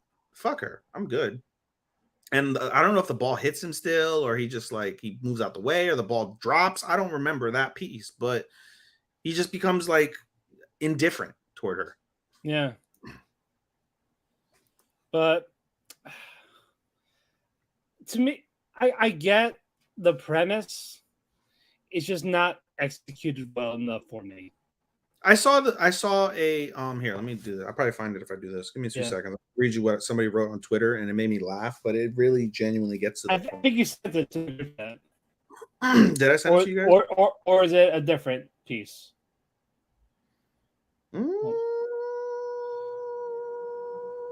Yeah, you were saying, okay, I was a stalker till I learned to be respectful. Then every big shot at school started to ask me for advice. While the crazy Keki Sudere, I lied, got mad because she actually liked being stalked. Yes. After the free future older sister. It's great from that perspective. Again, it's just more of these characters are just not interesting. Like I don't care about the girl he was stalking. I don't care about her either. I do care about what's his name? I don't want to say Wataru. I don't want to say Wataru. Give me a second. Sajo? It's easier to say Sajo. Yeah, I do find Sajo interesting because, like I said, I compared it to Snafu, not because of the characters being the same in terms of like their outward expressions and personality. I just find his opinion on life fascinating. And because I like to define myself as a realist. Everyone that knows me would like to define me as a realist, right? Like I'm really negative and shit like that because reality is quite negative. I don't look at things, even at work. Like I was talking to my boss, and my boss is like, "Oh, you're a negative person," and I was like, I've tried, and I've gotten better at not being negative, but I've always been the glass is half empty guy. That's just how I'm wired for whatever reason. So I like his perspectives because he provides genuine, blunt, honest perspectives to everybody that asks him anything in particular, you know. And he's got a what's the word I'm looking for? A conviction about him regarding Ayaka. And I don't mind that conviction from that standpoint. Now that he's different, he obtained that conviction. Before, he was just blindly in love with the girl because of the fact that she was a really nice girl to her in high school. That part is stupid. But just the conviction that he displays now, I don't mind that. And I find that fine. Like, I don't mind that. I don't mind watching that story play out. The tsundere stuff is annoying. Excuse me. A little annoying from that perspective. I don't like the animation. The animation seems very bland. It is it's very clunky. It's clunky. Yeah, I don't like the character design. I don't like that. I mean, the characters look good in the fucking poster, but not in the actual thing. That's like, yeah, it's a little bit of a letdown for sure. So I get your point in terms of why you drop it. I don't think I will drop it. So I will continue. Like I said, I'll watch one more. If it sticks me around for one more, I will continue. If not, then that's it. So what is honestly, I would not give it. If this episode 3 is okay for you and you keep it, if episode 4 is not, are you going to drop it? I'm going to do it like that, but by the time I get to 6, I'm just keeping it. If you make it to 6, if I'm at the halfway point, I'm just keeping it. Understood, sir. It could be one of those. It's so bad you can't help but keep watching. It could be. I don't know. It's just. I will give it a chance with this next episode. I'll watch it tomorrow or something. We both, it came out today as we record on Monday. We'll review it Thursday. And we will review it Thursday.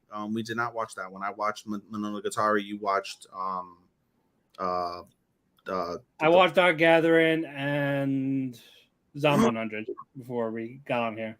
Okay, Zom 100. All right, let's talk about Dark Gathering next, because that's the one that I don't like, that everyone thinks I'm crazy for not liking. What, Dark Gathering? Yes, let's talk about that. Yes, you are. All right, well, here's your opportunity to tell me why you think I'm batshit crazy. Well, you hate the kid, so all right, we'll talk about it first. I'm trying to get this thing to fucking reload so I get the characters' names and all this shit. I mean, I can give you character names if you want. Yeah, it's just... That's no problem for me, hold sir. Hold on. Coming. No, I don't. I don't. Hold on. I don't care about the fucking Reddit. Just go away. Eiko, and then we haven't seen the other characters yet. Hold on. I got it right now. Yeah. So basically, it's a horror, supernatural. It focuses on Yaoi, the little girl, and also Kitaro. Mm-hmm. And with Kitaro, it's runs with Eiko, who's telling Kitaro to tutor this demon child. Basically, stop being a scaredy cat. You're going to society. You're doing this. And they just they don't see the side of it, but basically they're going to these places to encounter spirits, exercising these spirits. Mm-hmm. Because for Yaoi, it's basically is basically revenge for her. Yeah, because she lost. So basically her parents were in a car accident. They both died. One of these evil spirits basically took her mother, just completely took her. Yes. And so she's trying to basically get her mother's spirit back by collecting. So basically that's the spirit that's like you see like being pulled apart, tortured. No, it's not. The one that's being tortured is the one from the first episode.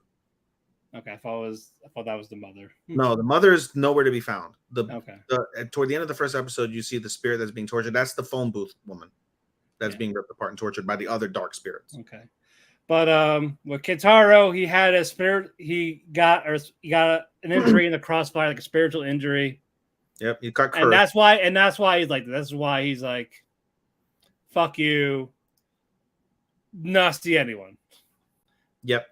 So this is why Eiko comes in. And of course they take care of the first spirit thing with the telephone booth. Yep. And it took Keikun almost dying. Yep.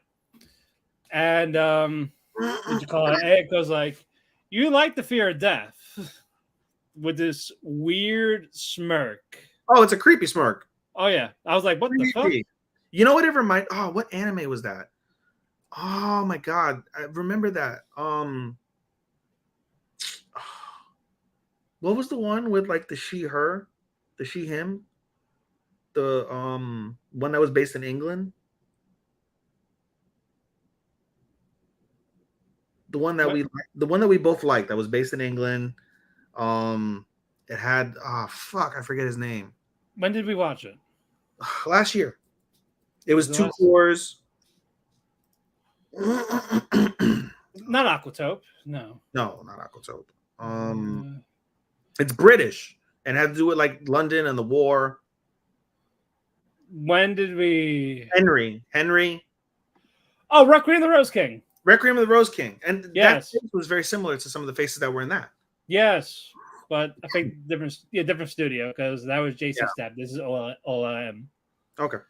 Now that little girl's interesting. I don't find her interesting. I get her plight. I get her plight. I get her like reasoning. Other than that, like I just get bothered. Like, dude, like just don't fuck with her. In episode 2, he almost dies again. Yes. So the season is just gonna be him constantly almost dying and her rescuing her. It's like a buddy dynamic with Kitaro and Yaoi. That's how they are in their fucked up situations. And on top of it, like I said, she's in 3rd grade. And it's like, you know what? I've come to realize, right? 8th grade and up, cool. 6 years old and down, cool. Anything between that, I generally don't like the characters. Yeah, no. We found out from Clueless First Friend being your disappointment.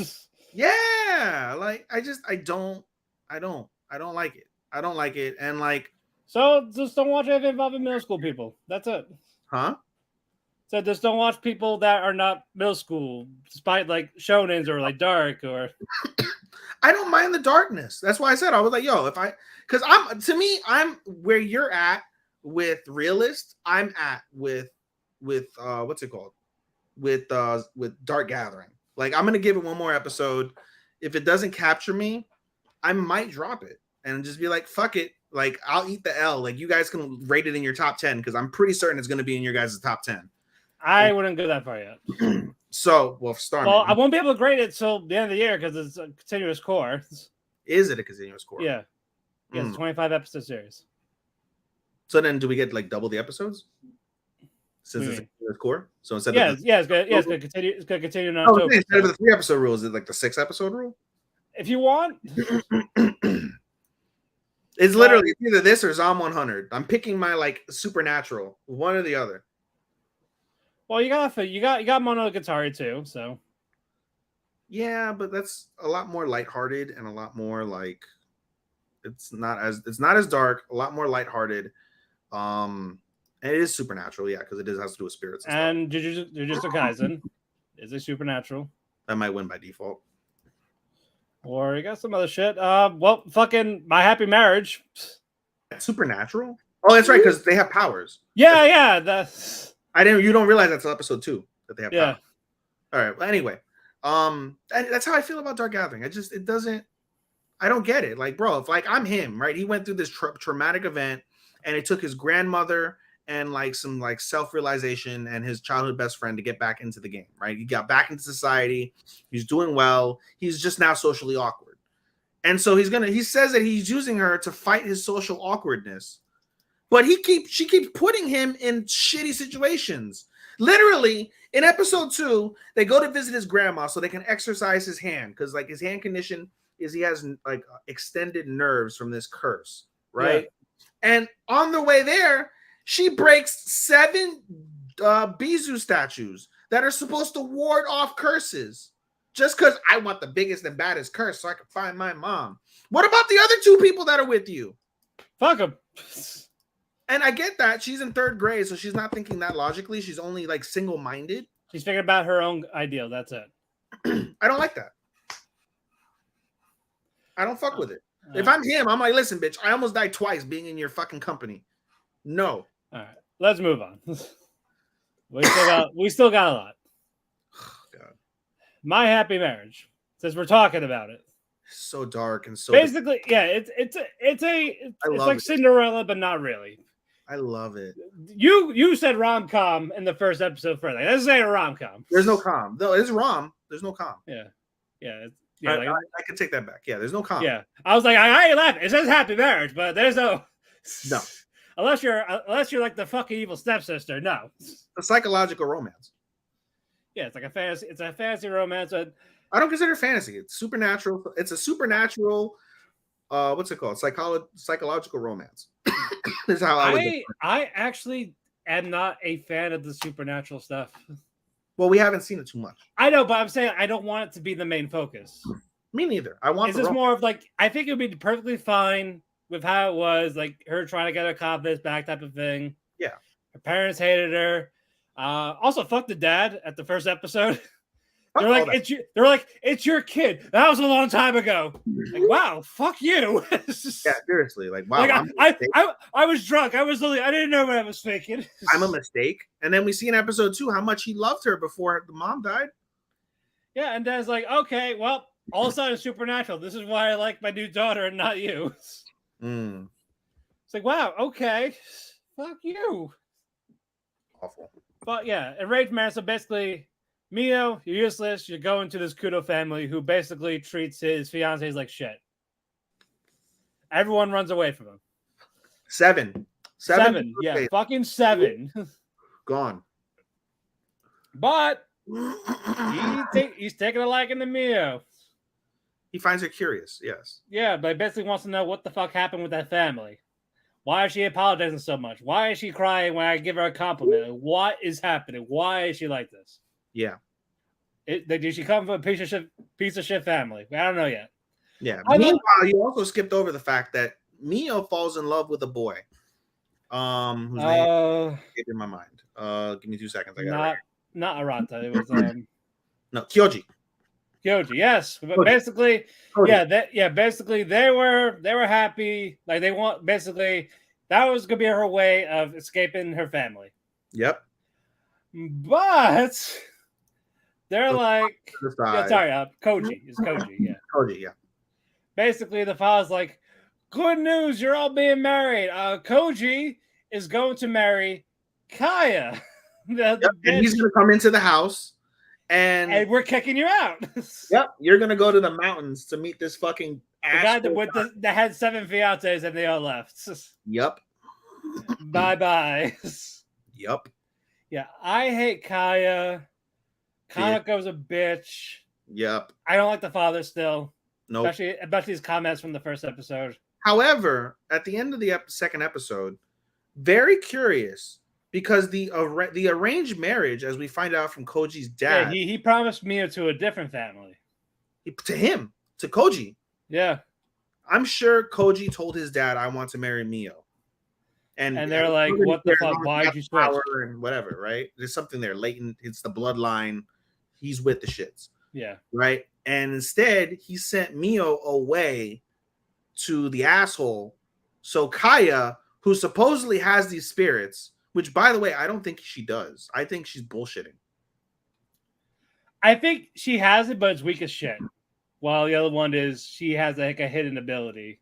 Yeah, she hasn't manifested it yet. Or she has something different that they don't have. Perhaps, yeah. So it's interesting that the father was like, listen, don't worry about Mio. Don't worry about my affairs with my family. You got Kaya. Be happy you got Kaya and you're coming into the family. Yeah. And then the other caveat to that, in terms of the supernatural, is the asshole guy. What's his face? Kyoka. Kyoka is the captain of a supernatural squad in the Japanese army in this time period. And they have these latent powers where they can stop like demons from like killing people. They don't get called often. They said they don't get called often because like these are rare, but it's more like always be prepared, always be on alert. Because if we're being called in, then this is like a catastrophe situation. Yeah. And so there's a curiosity there where basically he will be the one to unlock those powers. The more that he delves deeper into the family and who Mio is as a person within herself, as well as her circumstances, as well as, you know, why she hasn't been able to unlock things yet. So, all right, but no, I like this one a lot. I love the OP. I love the visuals. 100%. Hate the family. It's like as Starman said, it's like a dark Cinderella. It is. 100%. So this is so good to me. It's so depressing, dude. Like it hurts to see, especially in episode 2. Mio has flashbacks in terms of her life and the stepmother then just destroying like the mother's comb or something like that. Yeah, and getting rid of all the stuff that was left to her and where she had absolutely nothing. Even in episode 1, before she sets out on her tour, the maids who were always kind to Mio were like, "That's all you have?" And they're like, "Yeah, everything else was thrown away or broken." Yeah, like what the fuck? It was that hurt, dude. Even then, they felt hurt looking at her, like, "You poor girl. Like, listen, like, just make the most of your circumstances. We're rooting for you, you know." And then we see the episode where one of the maids stood up for her, got slapped, and then fired. Yeah. Like, oh, just the agony that woman went through, and just to see, like, you know, she was just so oppressed, so deep, and she's just such in like this dark place. Yeah, that she hurts. Yeah, any type of positive phase is like a shock to her. So, like, when was the last time I was complimented this way? No. Also, I love Yuri, the older woman that's with. Yeah, she's really nice. Yeah, she's a sweetheart. Really. Like, come on. Like, really? Oh, she's making you breakfast. Like, she just want to do something nice for you. Yeah, basically. It could have poison in it. Yeah, but yeah, no one has ever really done it except for the maids. Like, he mentions that. Kyoka mentions that. He's like, every fiance that ran away originally came to me because they wanted power or money or status. And all of a sudden, she wants to make me breakfast. It's like, what the fuck? Yeah, so like, what is up with her? Why does she always apologize, like you said? And then they say that, like, basically, Kyoka, like stop apologizing, stop. And Kyoka commands Yuri, like, listen, like, is she not from a family of status? Like, look at her, make sure she doesn't do anything crazy while I dig into her back. And they find what's with her. Yeah. Like, it's like he wants to know about the family, but he's also like, what happened to this girl? There's a little piece of him that's like scared, like, is curious because like there's something there. Most of it is just like, who the fuck am I gonna like be my wife? Like, and so there's caution there, but there is like hints of like genuine compassion. Like, this poor girl like wears tattered robes, like you see her fucking kimono ripped. It's just sad, so damn sad. But this is easily one of my surprises of the season in terms of how amazing everything about the show is for me. All right, moving on. My Tiny Senpai. Basically, I find it fucking hilarious. I don't. Why not? It's just okay. Like, I haven't like laughed. I wasn't LMAO or wasn't doing anything like that. I fucking spit my drink. I cough laughed. Yeah. It was great. Yeah. This the only one that's like kind of funny, I guess, is Chihiro, the one's like trying to ship everyone. I mean, I kind of laughed when he turned into fucking Sugar from his thing of trying to get them together at the house at episode 2 when he fucking disintegrated for a minute. I don't recall that. Yeah, I have the image of it, but yeah, it was like episode 2 for that one. This is my senpai's annoying. Does roles reverse. The midget's the senpai while Takemichi's the kohai. Yep, and it's just cute. That's your problem. His name is Takemichi. That's why you're fucking bitching. No, it's just okay. Like, again, it's just really cute. That's the only reason why I am keeping the show. I genuinely enjoy this. Like, I will admit the last episode wasn't as funny. It was okay. It was just simply okay. Yeah, like, again, it's just humor, like the awkward situations, like the under the desk. It's just. Oh, damn. There's a 2-week break for My Tiny Senpai. Is there? Yeah, it's on episode 4. It's not coming out for another 11 days. Okay. It's not Takemichi. It's Takuma Shinozaki. His voice is Takemichi. I'm calling him Takemichi. Oh, God. It's Shinozaki. He's Takemichi to me now, but at least he's not crying. Yeah, it's like, again, like the jokes aren't that funny. The awkward, basically, like how she's under the desk, like looks like she's about to do something on the desk. Is just like, eh. I find that funny.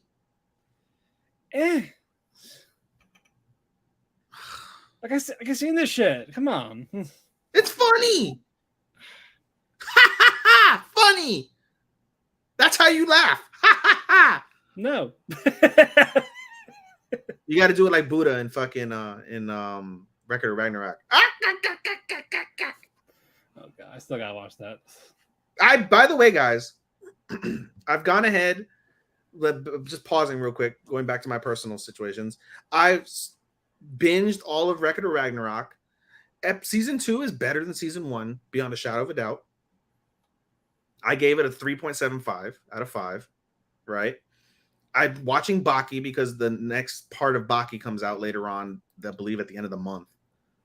And it's all right. It is what it is. I enjoy the gore and just the insanity of the absurdity of it, but that's fine. And then I also watched episode 1 of Wotakoi, Love is Hard for Nataku. Love it.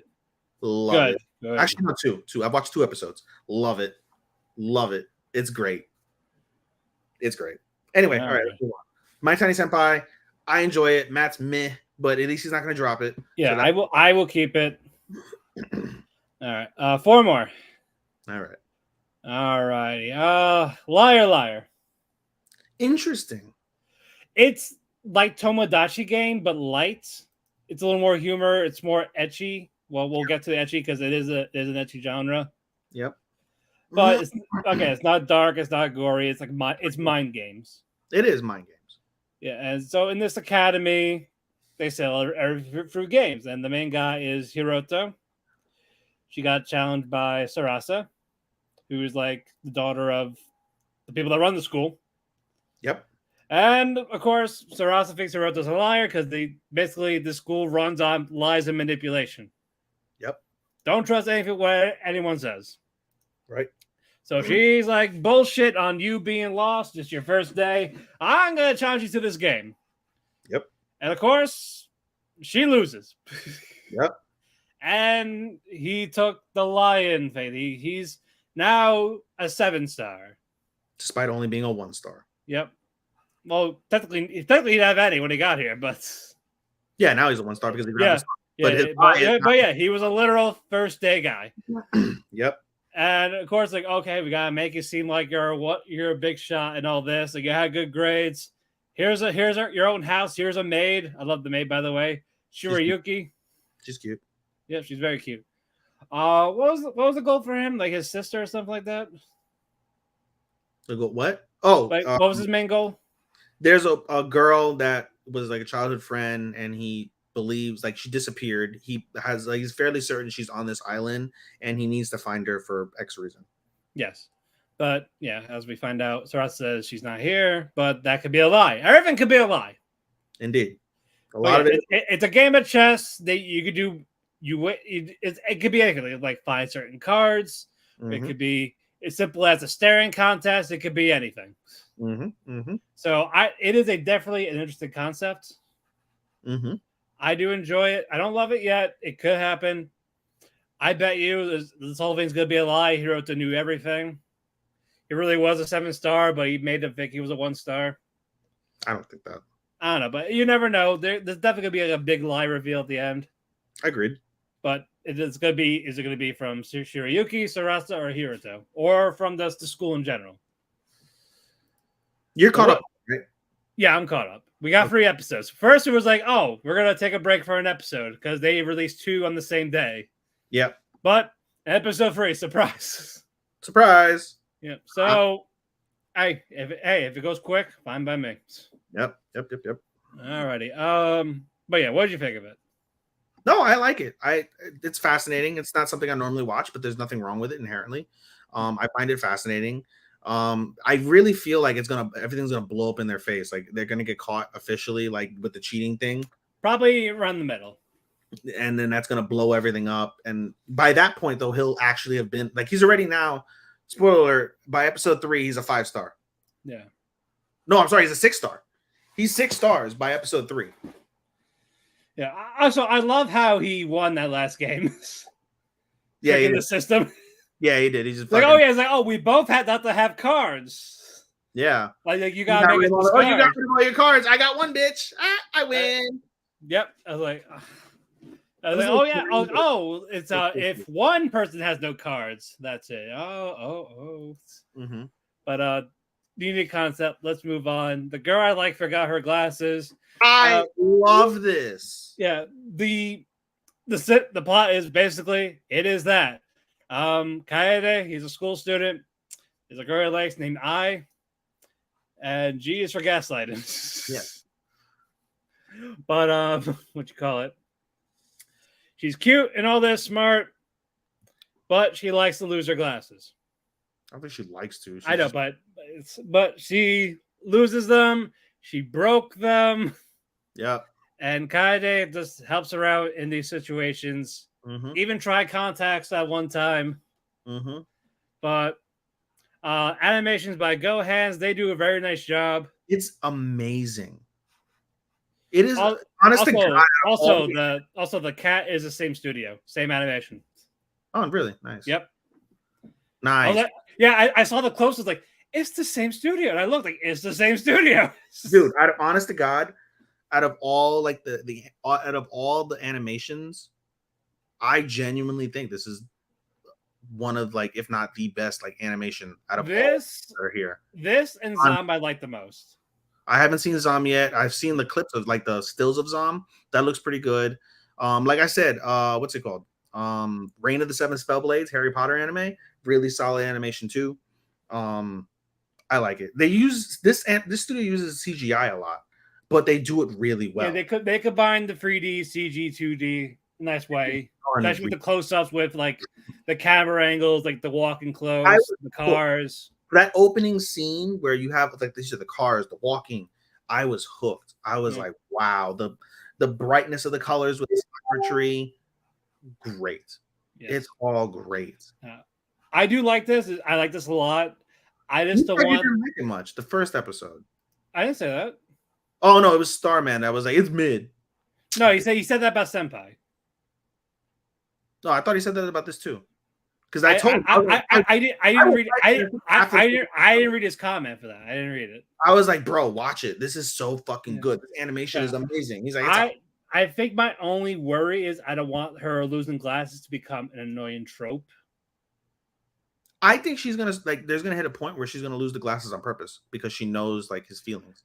Then that is fine. Like I don't want it to keep being accidental, like how Ice Guy he couldn't control his fucking emotions, the ice until like the end, second to last. It's like, and all of a sudden it's like, oh yeah, I can do this now.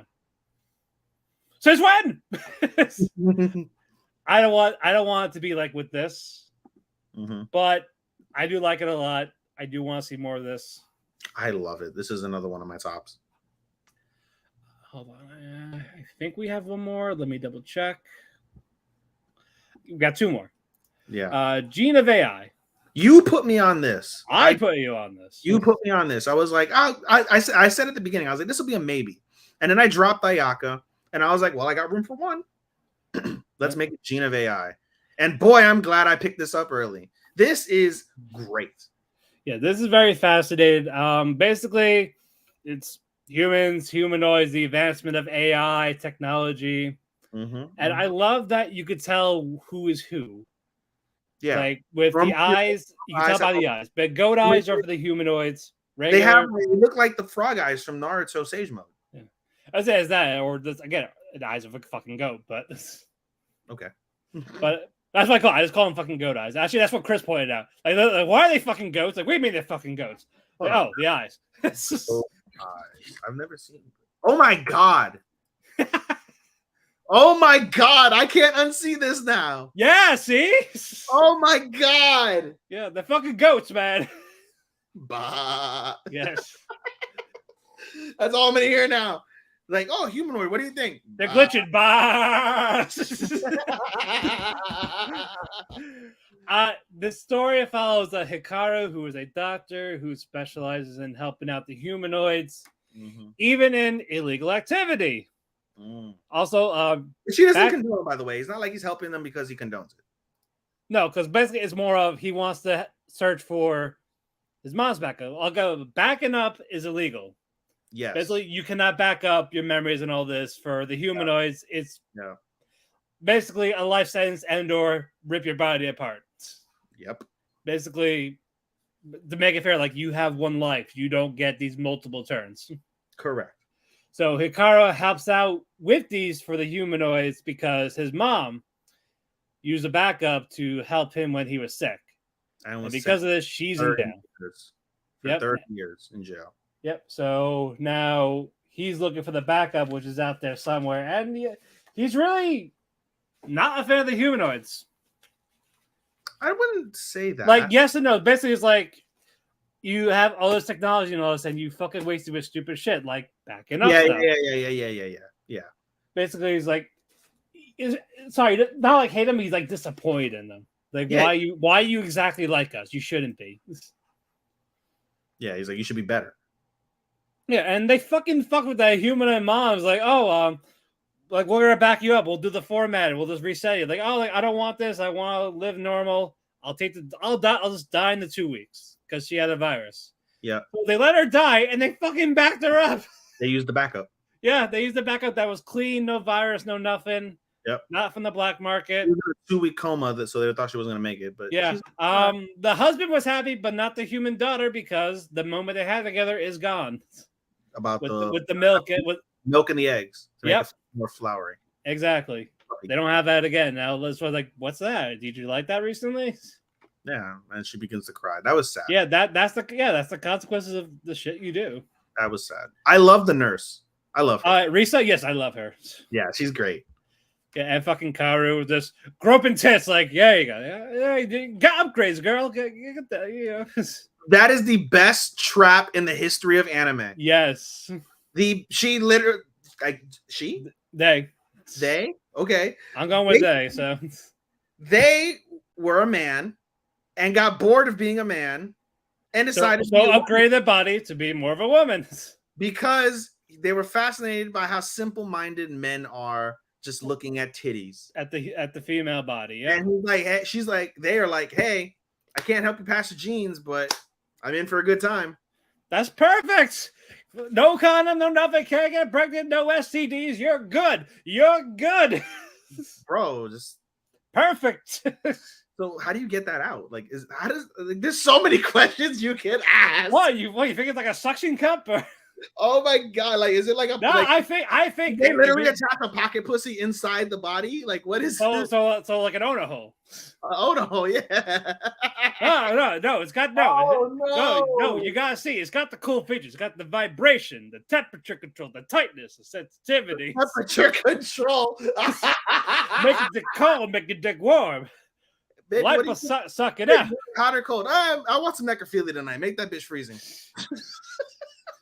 Make it cold so the pocket pussy can be warm at the same time. Make it warm. Oh, the feeling of when I jizz and it's nice and hot versus the cold Ono hole.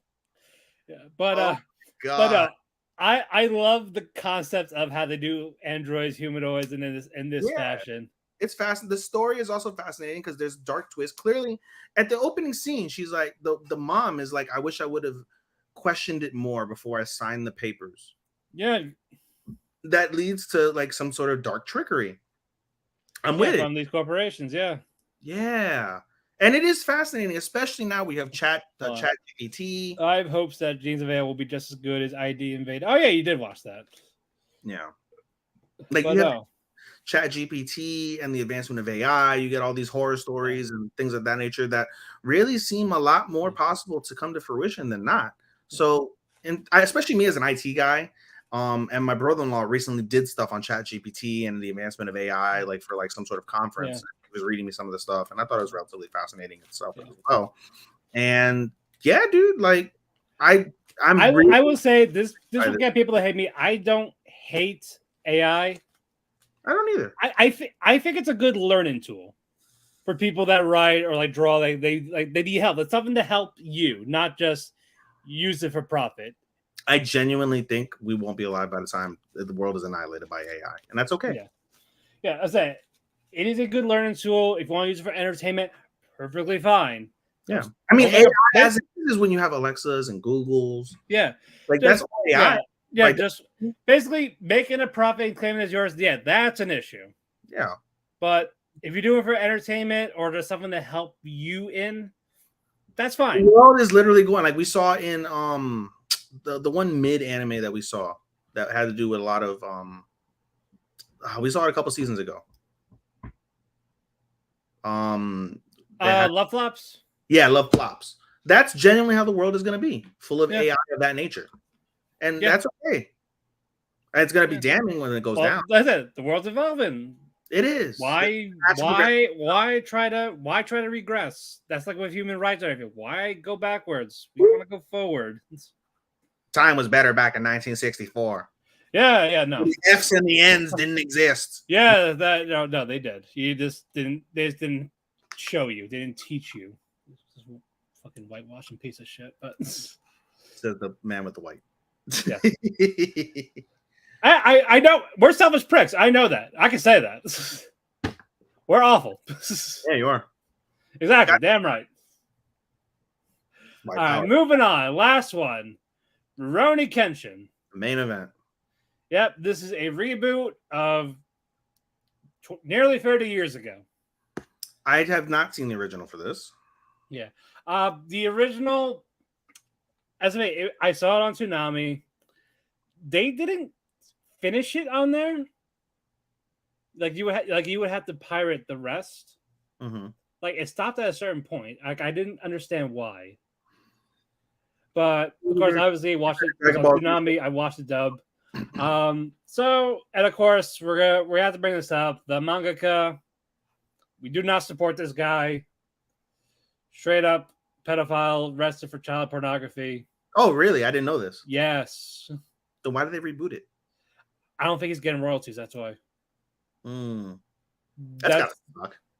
No, you shouldn't get anything. No, I know that. I was like, that's the thing. Like, I gave up my life to go watch 8-year-olds fuck. And of course, one of my good friends in the group chat, Matt Q, he loves Rurouni Kenshin. Like he's read it all, loves the series. So he was a little skeptical of the reboot, but like they find out it's more faithful to the manga. It's not going to be all over the place. Linden Films is the one that runs it now.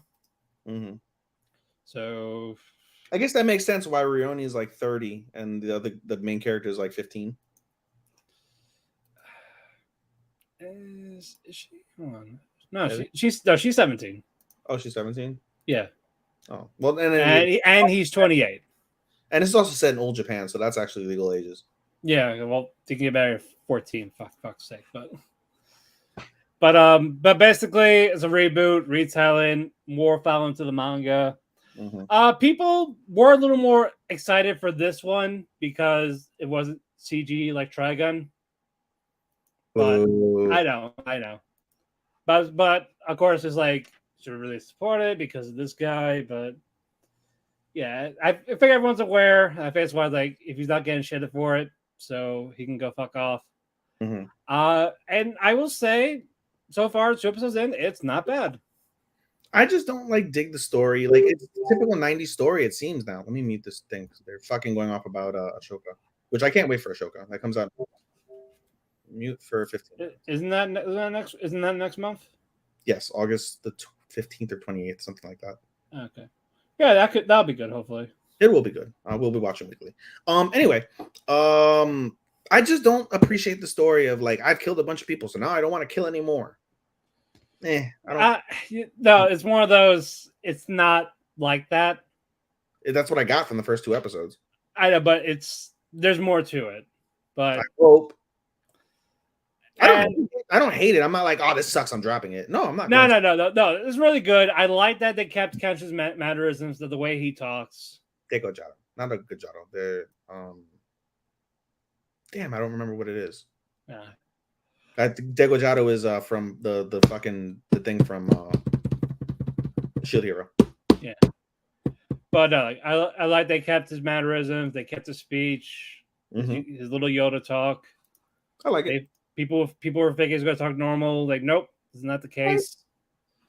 I will say the soundtrack is not as good as the original. I'm indifferent. It's not or like OP and ED. I love the EDs for an OP for the original. Yeah, I'm not a big fan of them. What? I said I'm not a big fan of them. Oh, well, but I say like for the original, they were a lot better, especially with the soundtrack. Yeah, well, I'm saying this one, I'm not a big. No. I can't talk shit about the original. I haven't seen it. I'm saying from my experience, but okay. But yeah, I like it's okay, but it's not like I don't think of Kenshin when I listen to it. Like sure. I don't get that vibe. Sure. But again, character's still the same. Good first start. This is gonna be a continuous core. Yep. So I am looking forward to it. I hope they continue to do well with it. I don't know if they're gonna do the fight with Jinne in this one. Mm-hmm. I hope so because I actually like that fight in the original. Mm-hmm. But again, great start. It's a for those that don't know, action romance, historical. But yeah, I'm looking forward to more of this. So that is it for first impressions. Indeed, we will 3.5 hours. 3.5 hours of. I mean, this was. I should be told, this is one of the more fun podcasts we did just because of all the shit talk. Because this is all new. Yeah, and plus I'm watching almost everything you're watching. Yeah. Well, let me phrase that. You're watching almost everything I'm watching. So yeah, and my fucking pay was like 50 minutes. Yeah, you went 15 minutes. I went like 30. Well, I did send you the link click to so you know more about it easier that way. Yeah. Because again, it's one of those. It's hard to explain. It's one of those. See for yourself. Yeah, maybe I won't pick this up this season, but at some point maybe I'll put it on my list. Yeah, it is worth watching. Sure. But what are your top 5 impressions? In no particular order: Glasses, Marriage, Gene, Reign of 7, and Bleach. All right. Mushoku, Link Click, Masterful Cats, what else? Zom 100, and I believe an Undead Murder Farce. So we're completely different. Oh yeah, we're very different. But yeah, this is gonna be a long bumpy ride. We will say that. How many anime is this? Let's do the count, shall we?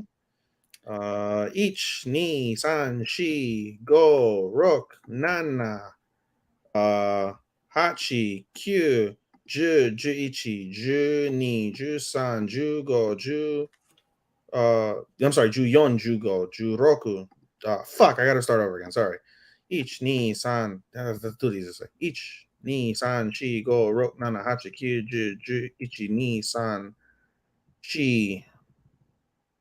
Go, roku, nana, hachi, kyu, niju, ichi. 21 shows we will be reviewing this season. Nier concludes on Sunday, so you'll get a review on that. Not this Sunday, next Sunday. It says 5 days. Oh, it is this Sunday. Okay, yeah, because we're in the new week now. That's right. So yeah, so next week, next Thursday or Wednesday. Yeah, we will be reviewing that. Nier, and then we have Misfit that comes out after 6 weeks. And then we thankfully. So at least this season we'll probably be touching like probably 25 shows when it's all said and done. Yep. Something like that. Yeah. So 90% of the catalog. For what it's worth, right? Yep. Stay tuned, guys. You're gonna be in for 3-hour podcast the whole fucking season. Yeah. Closing thoughts before we get out of here. So far, if I'm being frank, the season doesn't feel as strong as spring. There's more. I was saying, spring was a straight up. Everything was really good. Mm-hmm. This one is just there's some hit and misses, but when they hit, they really hit. For the misses, it's like maybe. Yeah. But I hope they pick up at least. Agreed. I feel like, you know what's interesting? When it was all said and done, we all, for the most part, had the majority of what we all watched together in our top 10 or top 13 in some capacity. This season, after 2 episodes, feels like going to be a lot more opposite. We're going to have a lot of discrepancies for sure. Mm-hmm. Leads to fascinating theater. We already know that fucking Rent a Girlfriend is going to be in Sean's top 3. So that's going to be fucking a whole ass discussion. Yeah, we'll get to that. We'll cross that bridge. You said, all right, so Kenshin, Gathering, and Jujutsu. Those 3 will not be rated. Yes, that we could put them in like genres and all that, characters, just not in our top list. Spoiler alert, Nier won't make it because of how fucked up all that shit was. I'm not doing I'll be fair. I will be fair to it. But probably Misfit won't make it, I don't think. Misfit as of right now has been a dud, but I will finish it. We'll finish it, agreed. By definition, I've got my 13. If we're not rating those 3, the only thing would be different. It's just going to be the order. If I pick up Zom 100, it'll knock out something. I'm pretty confident if I pick up Zom 100 and I like it, it'll make my top 13 somewhere. It's just what does it knock out? But I've already got my 13 because I'm only watching 16 new shows or 16 shows, Yeah. excluding the two that are. Hold on. I'm gonna count because Mushoku will count because it's gonna be summer and spring next year. Okay. But yeah, Jujutsu will be fall. Yeah. Hold on. Kenshin will be fall. Dark Gathering will be fall. And I believe that is it. Yeah, I've got my 13 outside of Zom 100 if I binge it. Yep. So basically we kind of got them. It's just going to be what order they're going to be in when we're done. Well, I have them. You have fucking 19, so good luck. As of right now, it'll be like 2 to 3 are not going to make it. For sure. Yeah, because I dropped Ayaka, Dreaming. Even if I do keep it, it's not going to go anywhere. So that's 18. We got free continual, so I have 15. So that means only 2 are going to make it. Assuming you pick up which Rain 2? What? If you pick up Rain of 7. We'll see. I am very confident Rain will make your at least honorable mention. If I pick it. If you pick it, I'm confident it will make at least your honorable mention. We will see, yes. It's certainly better than fucking what's it called? What's it called? Devil's a Part-Timer. Yeah, that's probably not gonna get anything. We'll see. Like a few have a few. I just don't know where they're gonna be. But guys, we'll be back in a few days with just small reviews for everything that airs from today to Thursday.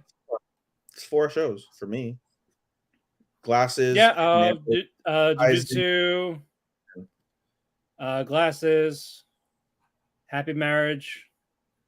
Devil Part-Timer. Kenshin. And Undead. Is it worth it to do a show for 6 reviews? Hardly any news. We'll see.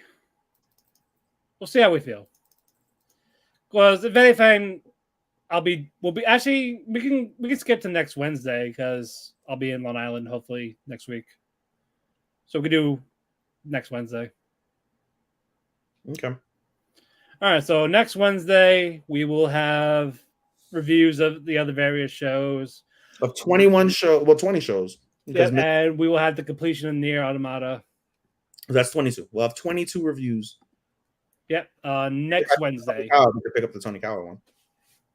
I might do that. I might watch episode 1 of Tony Kawa at some point. OVA. All right.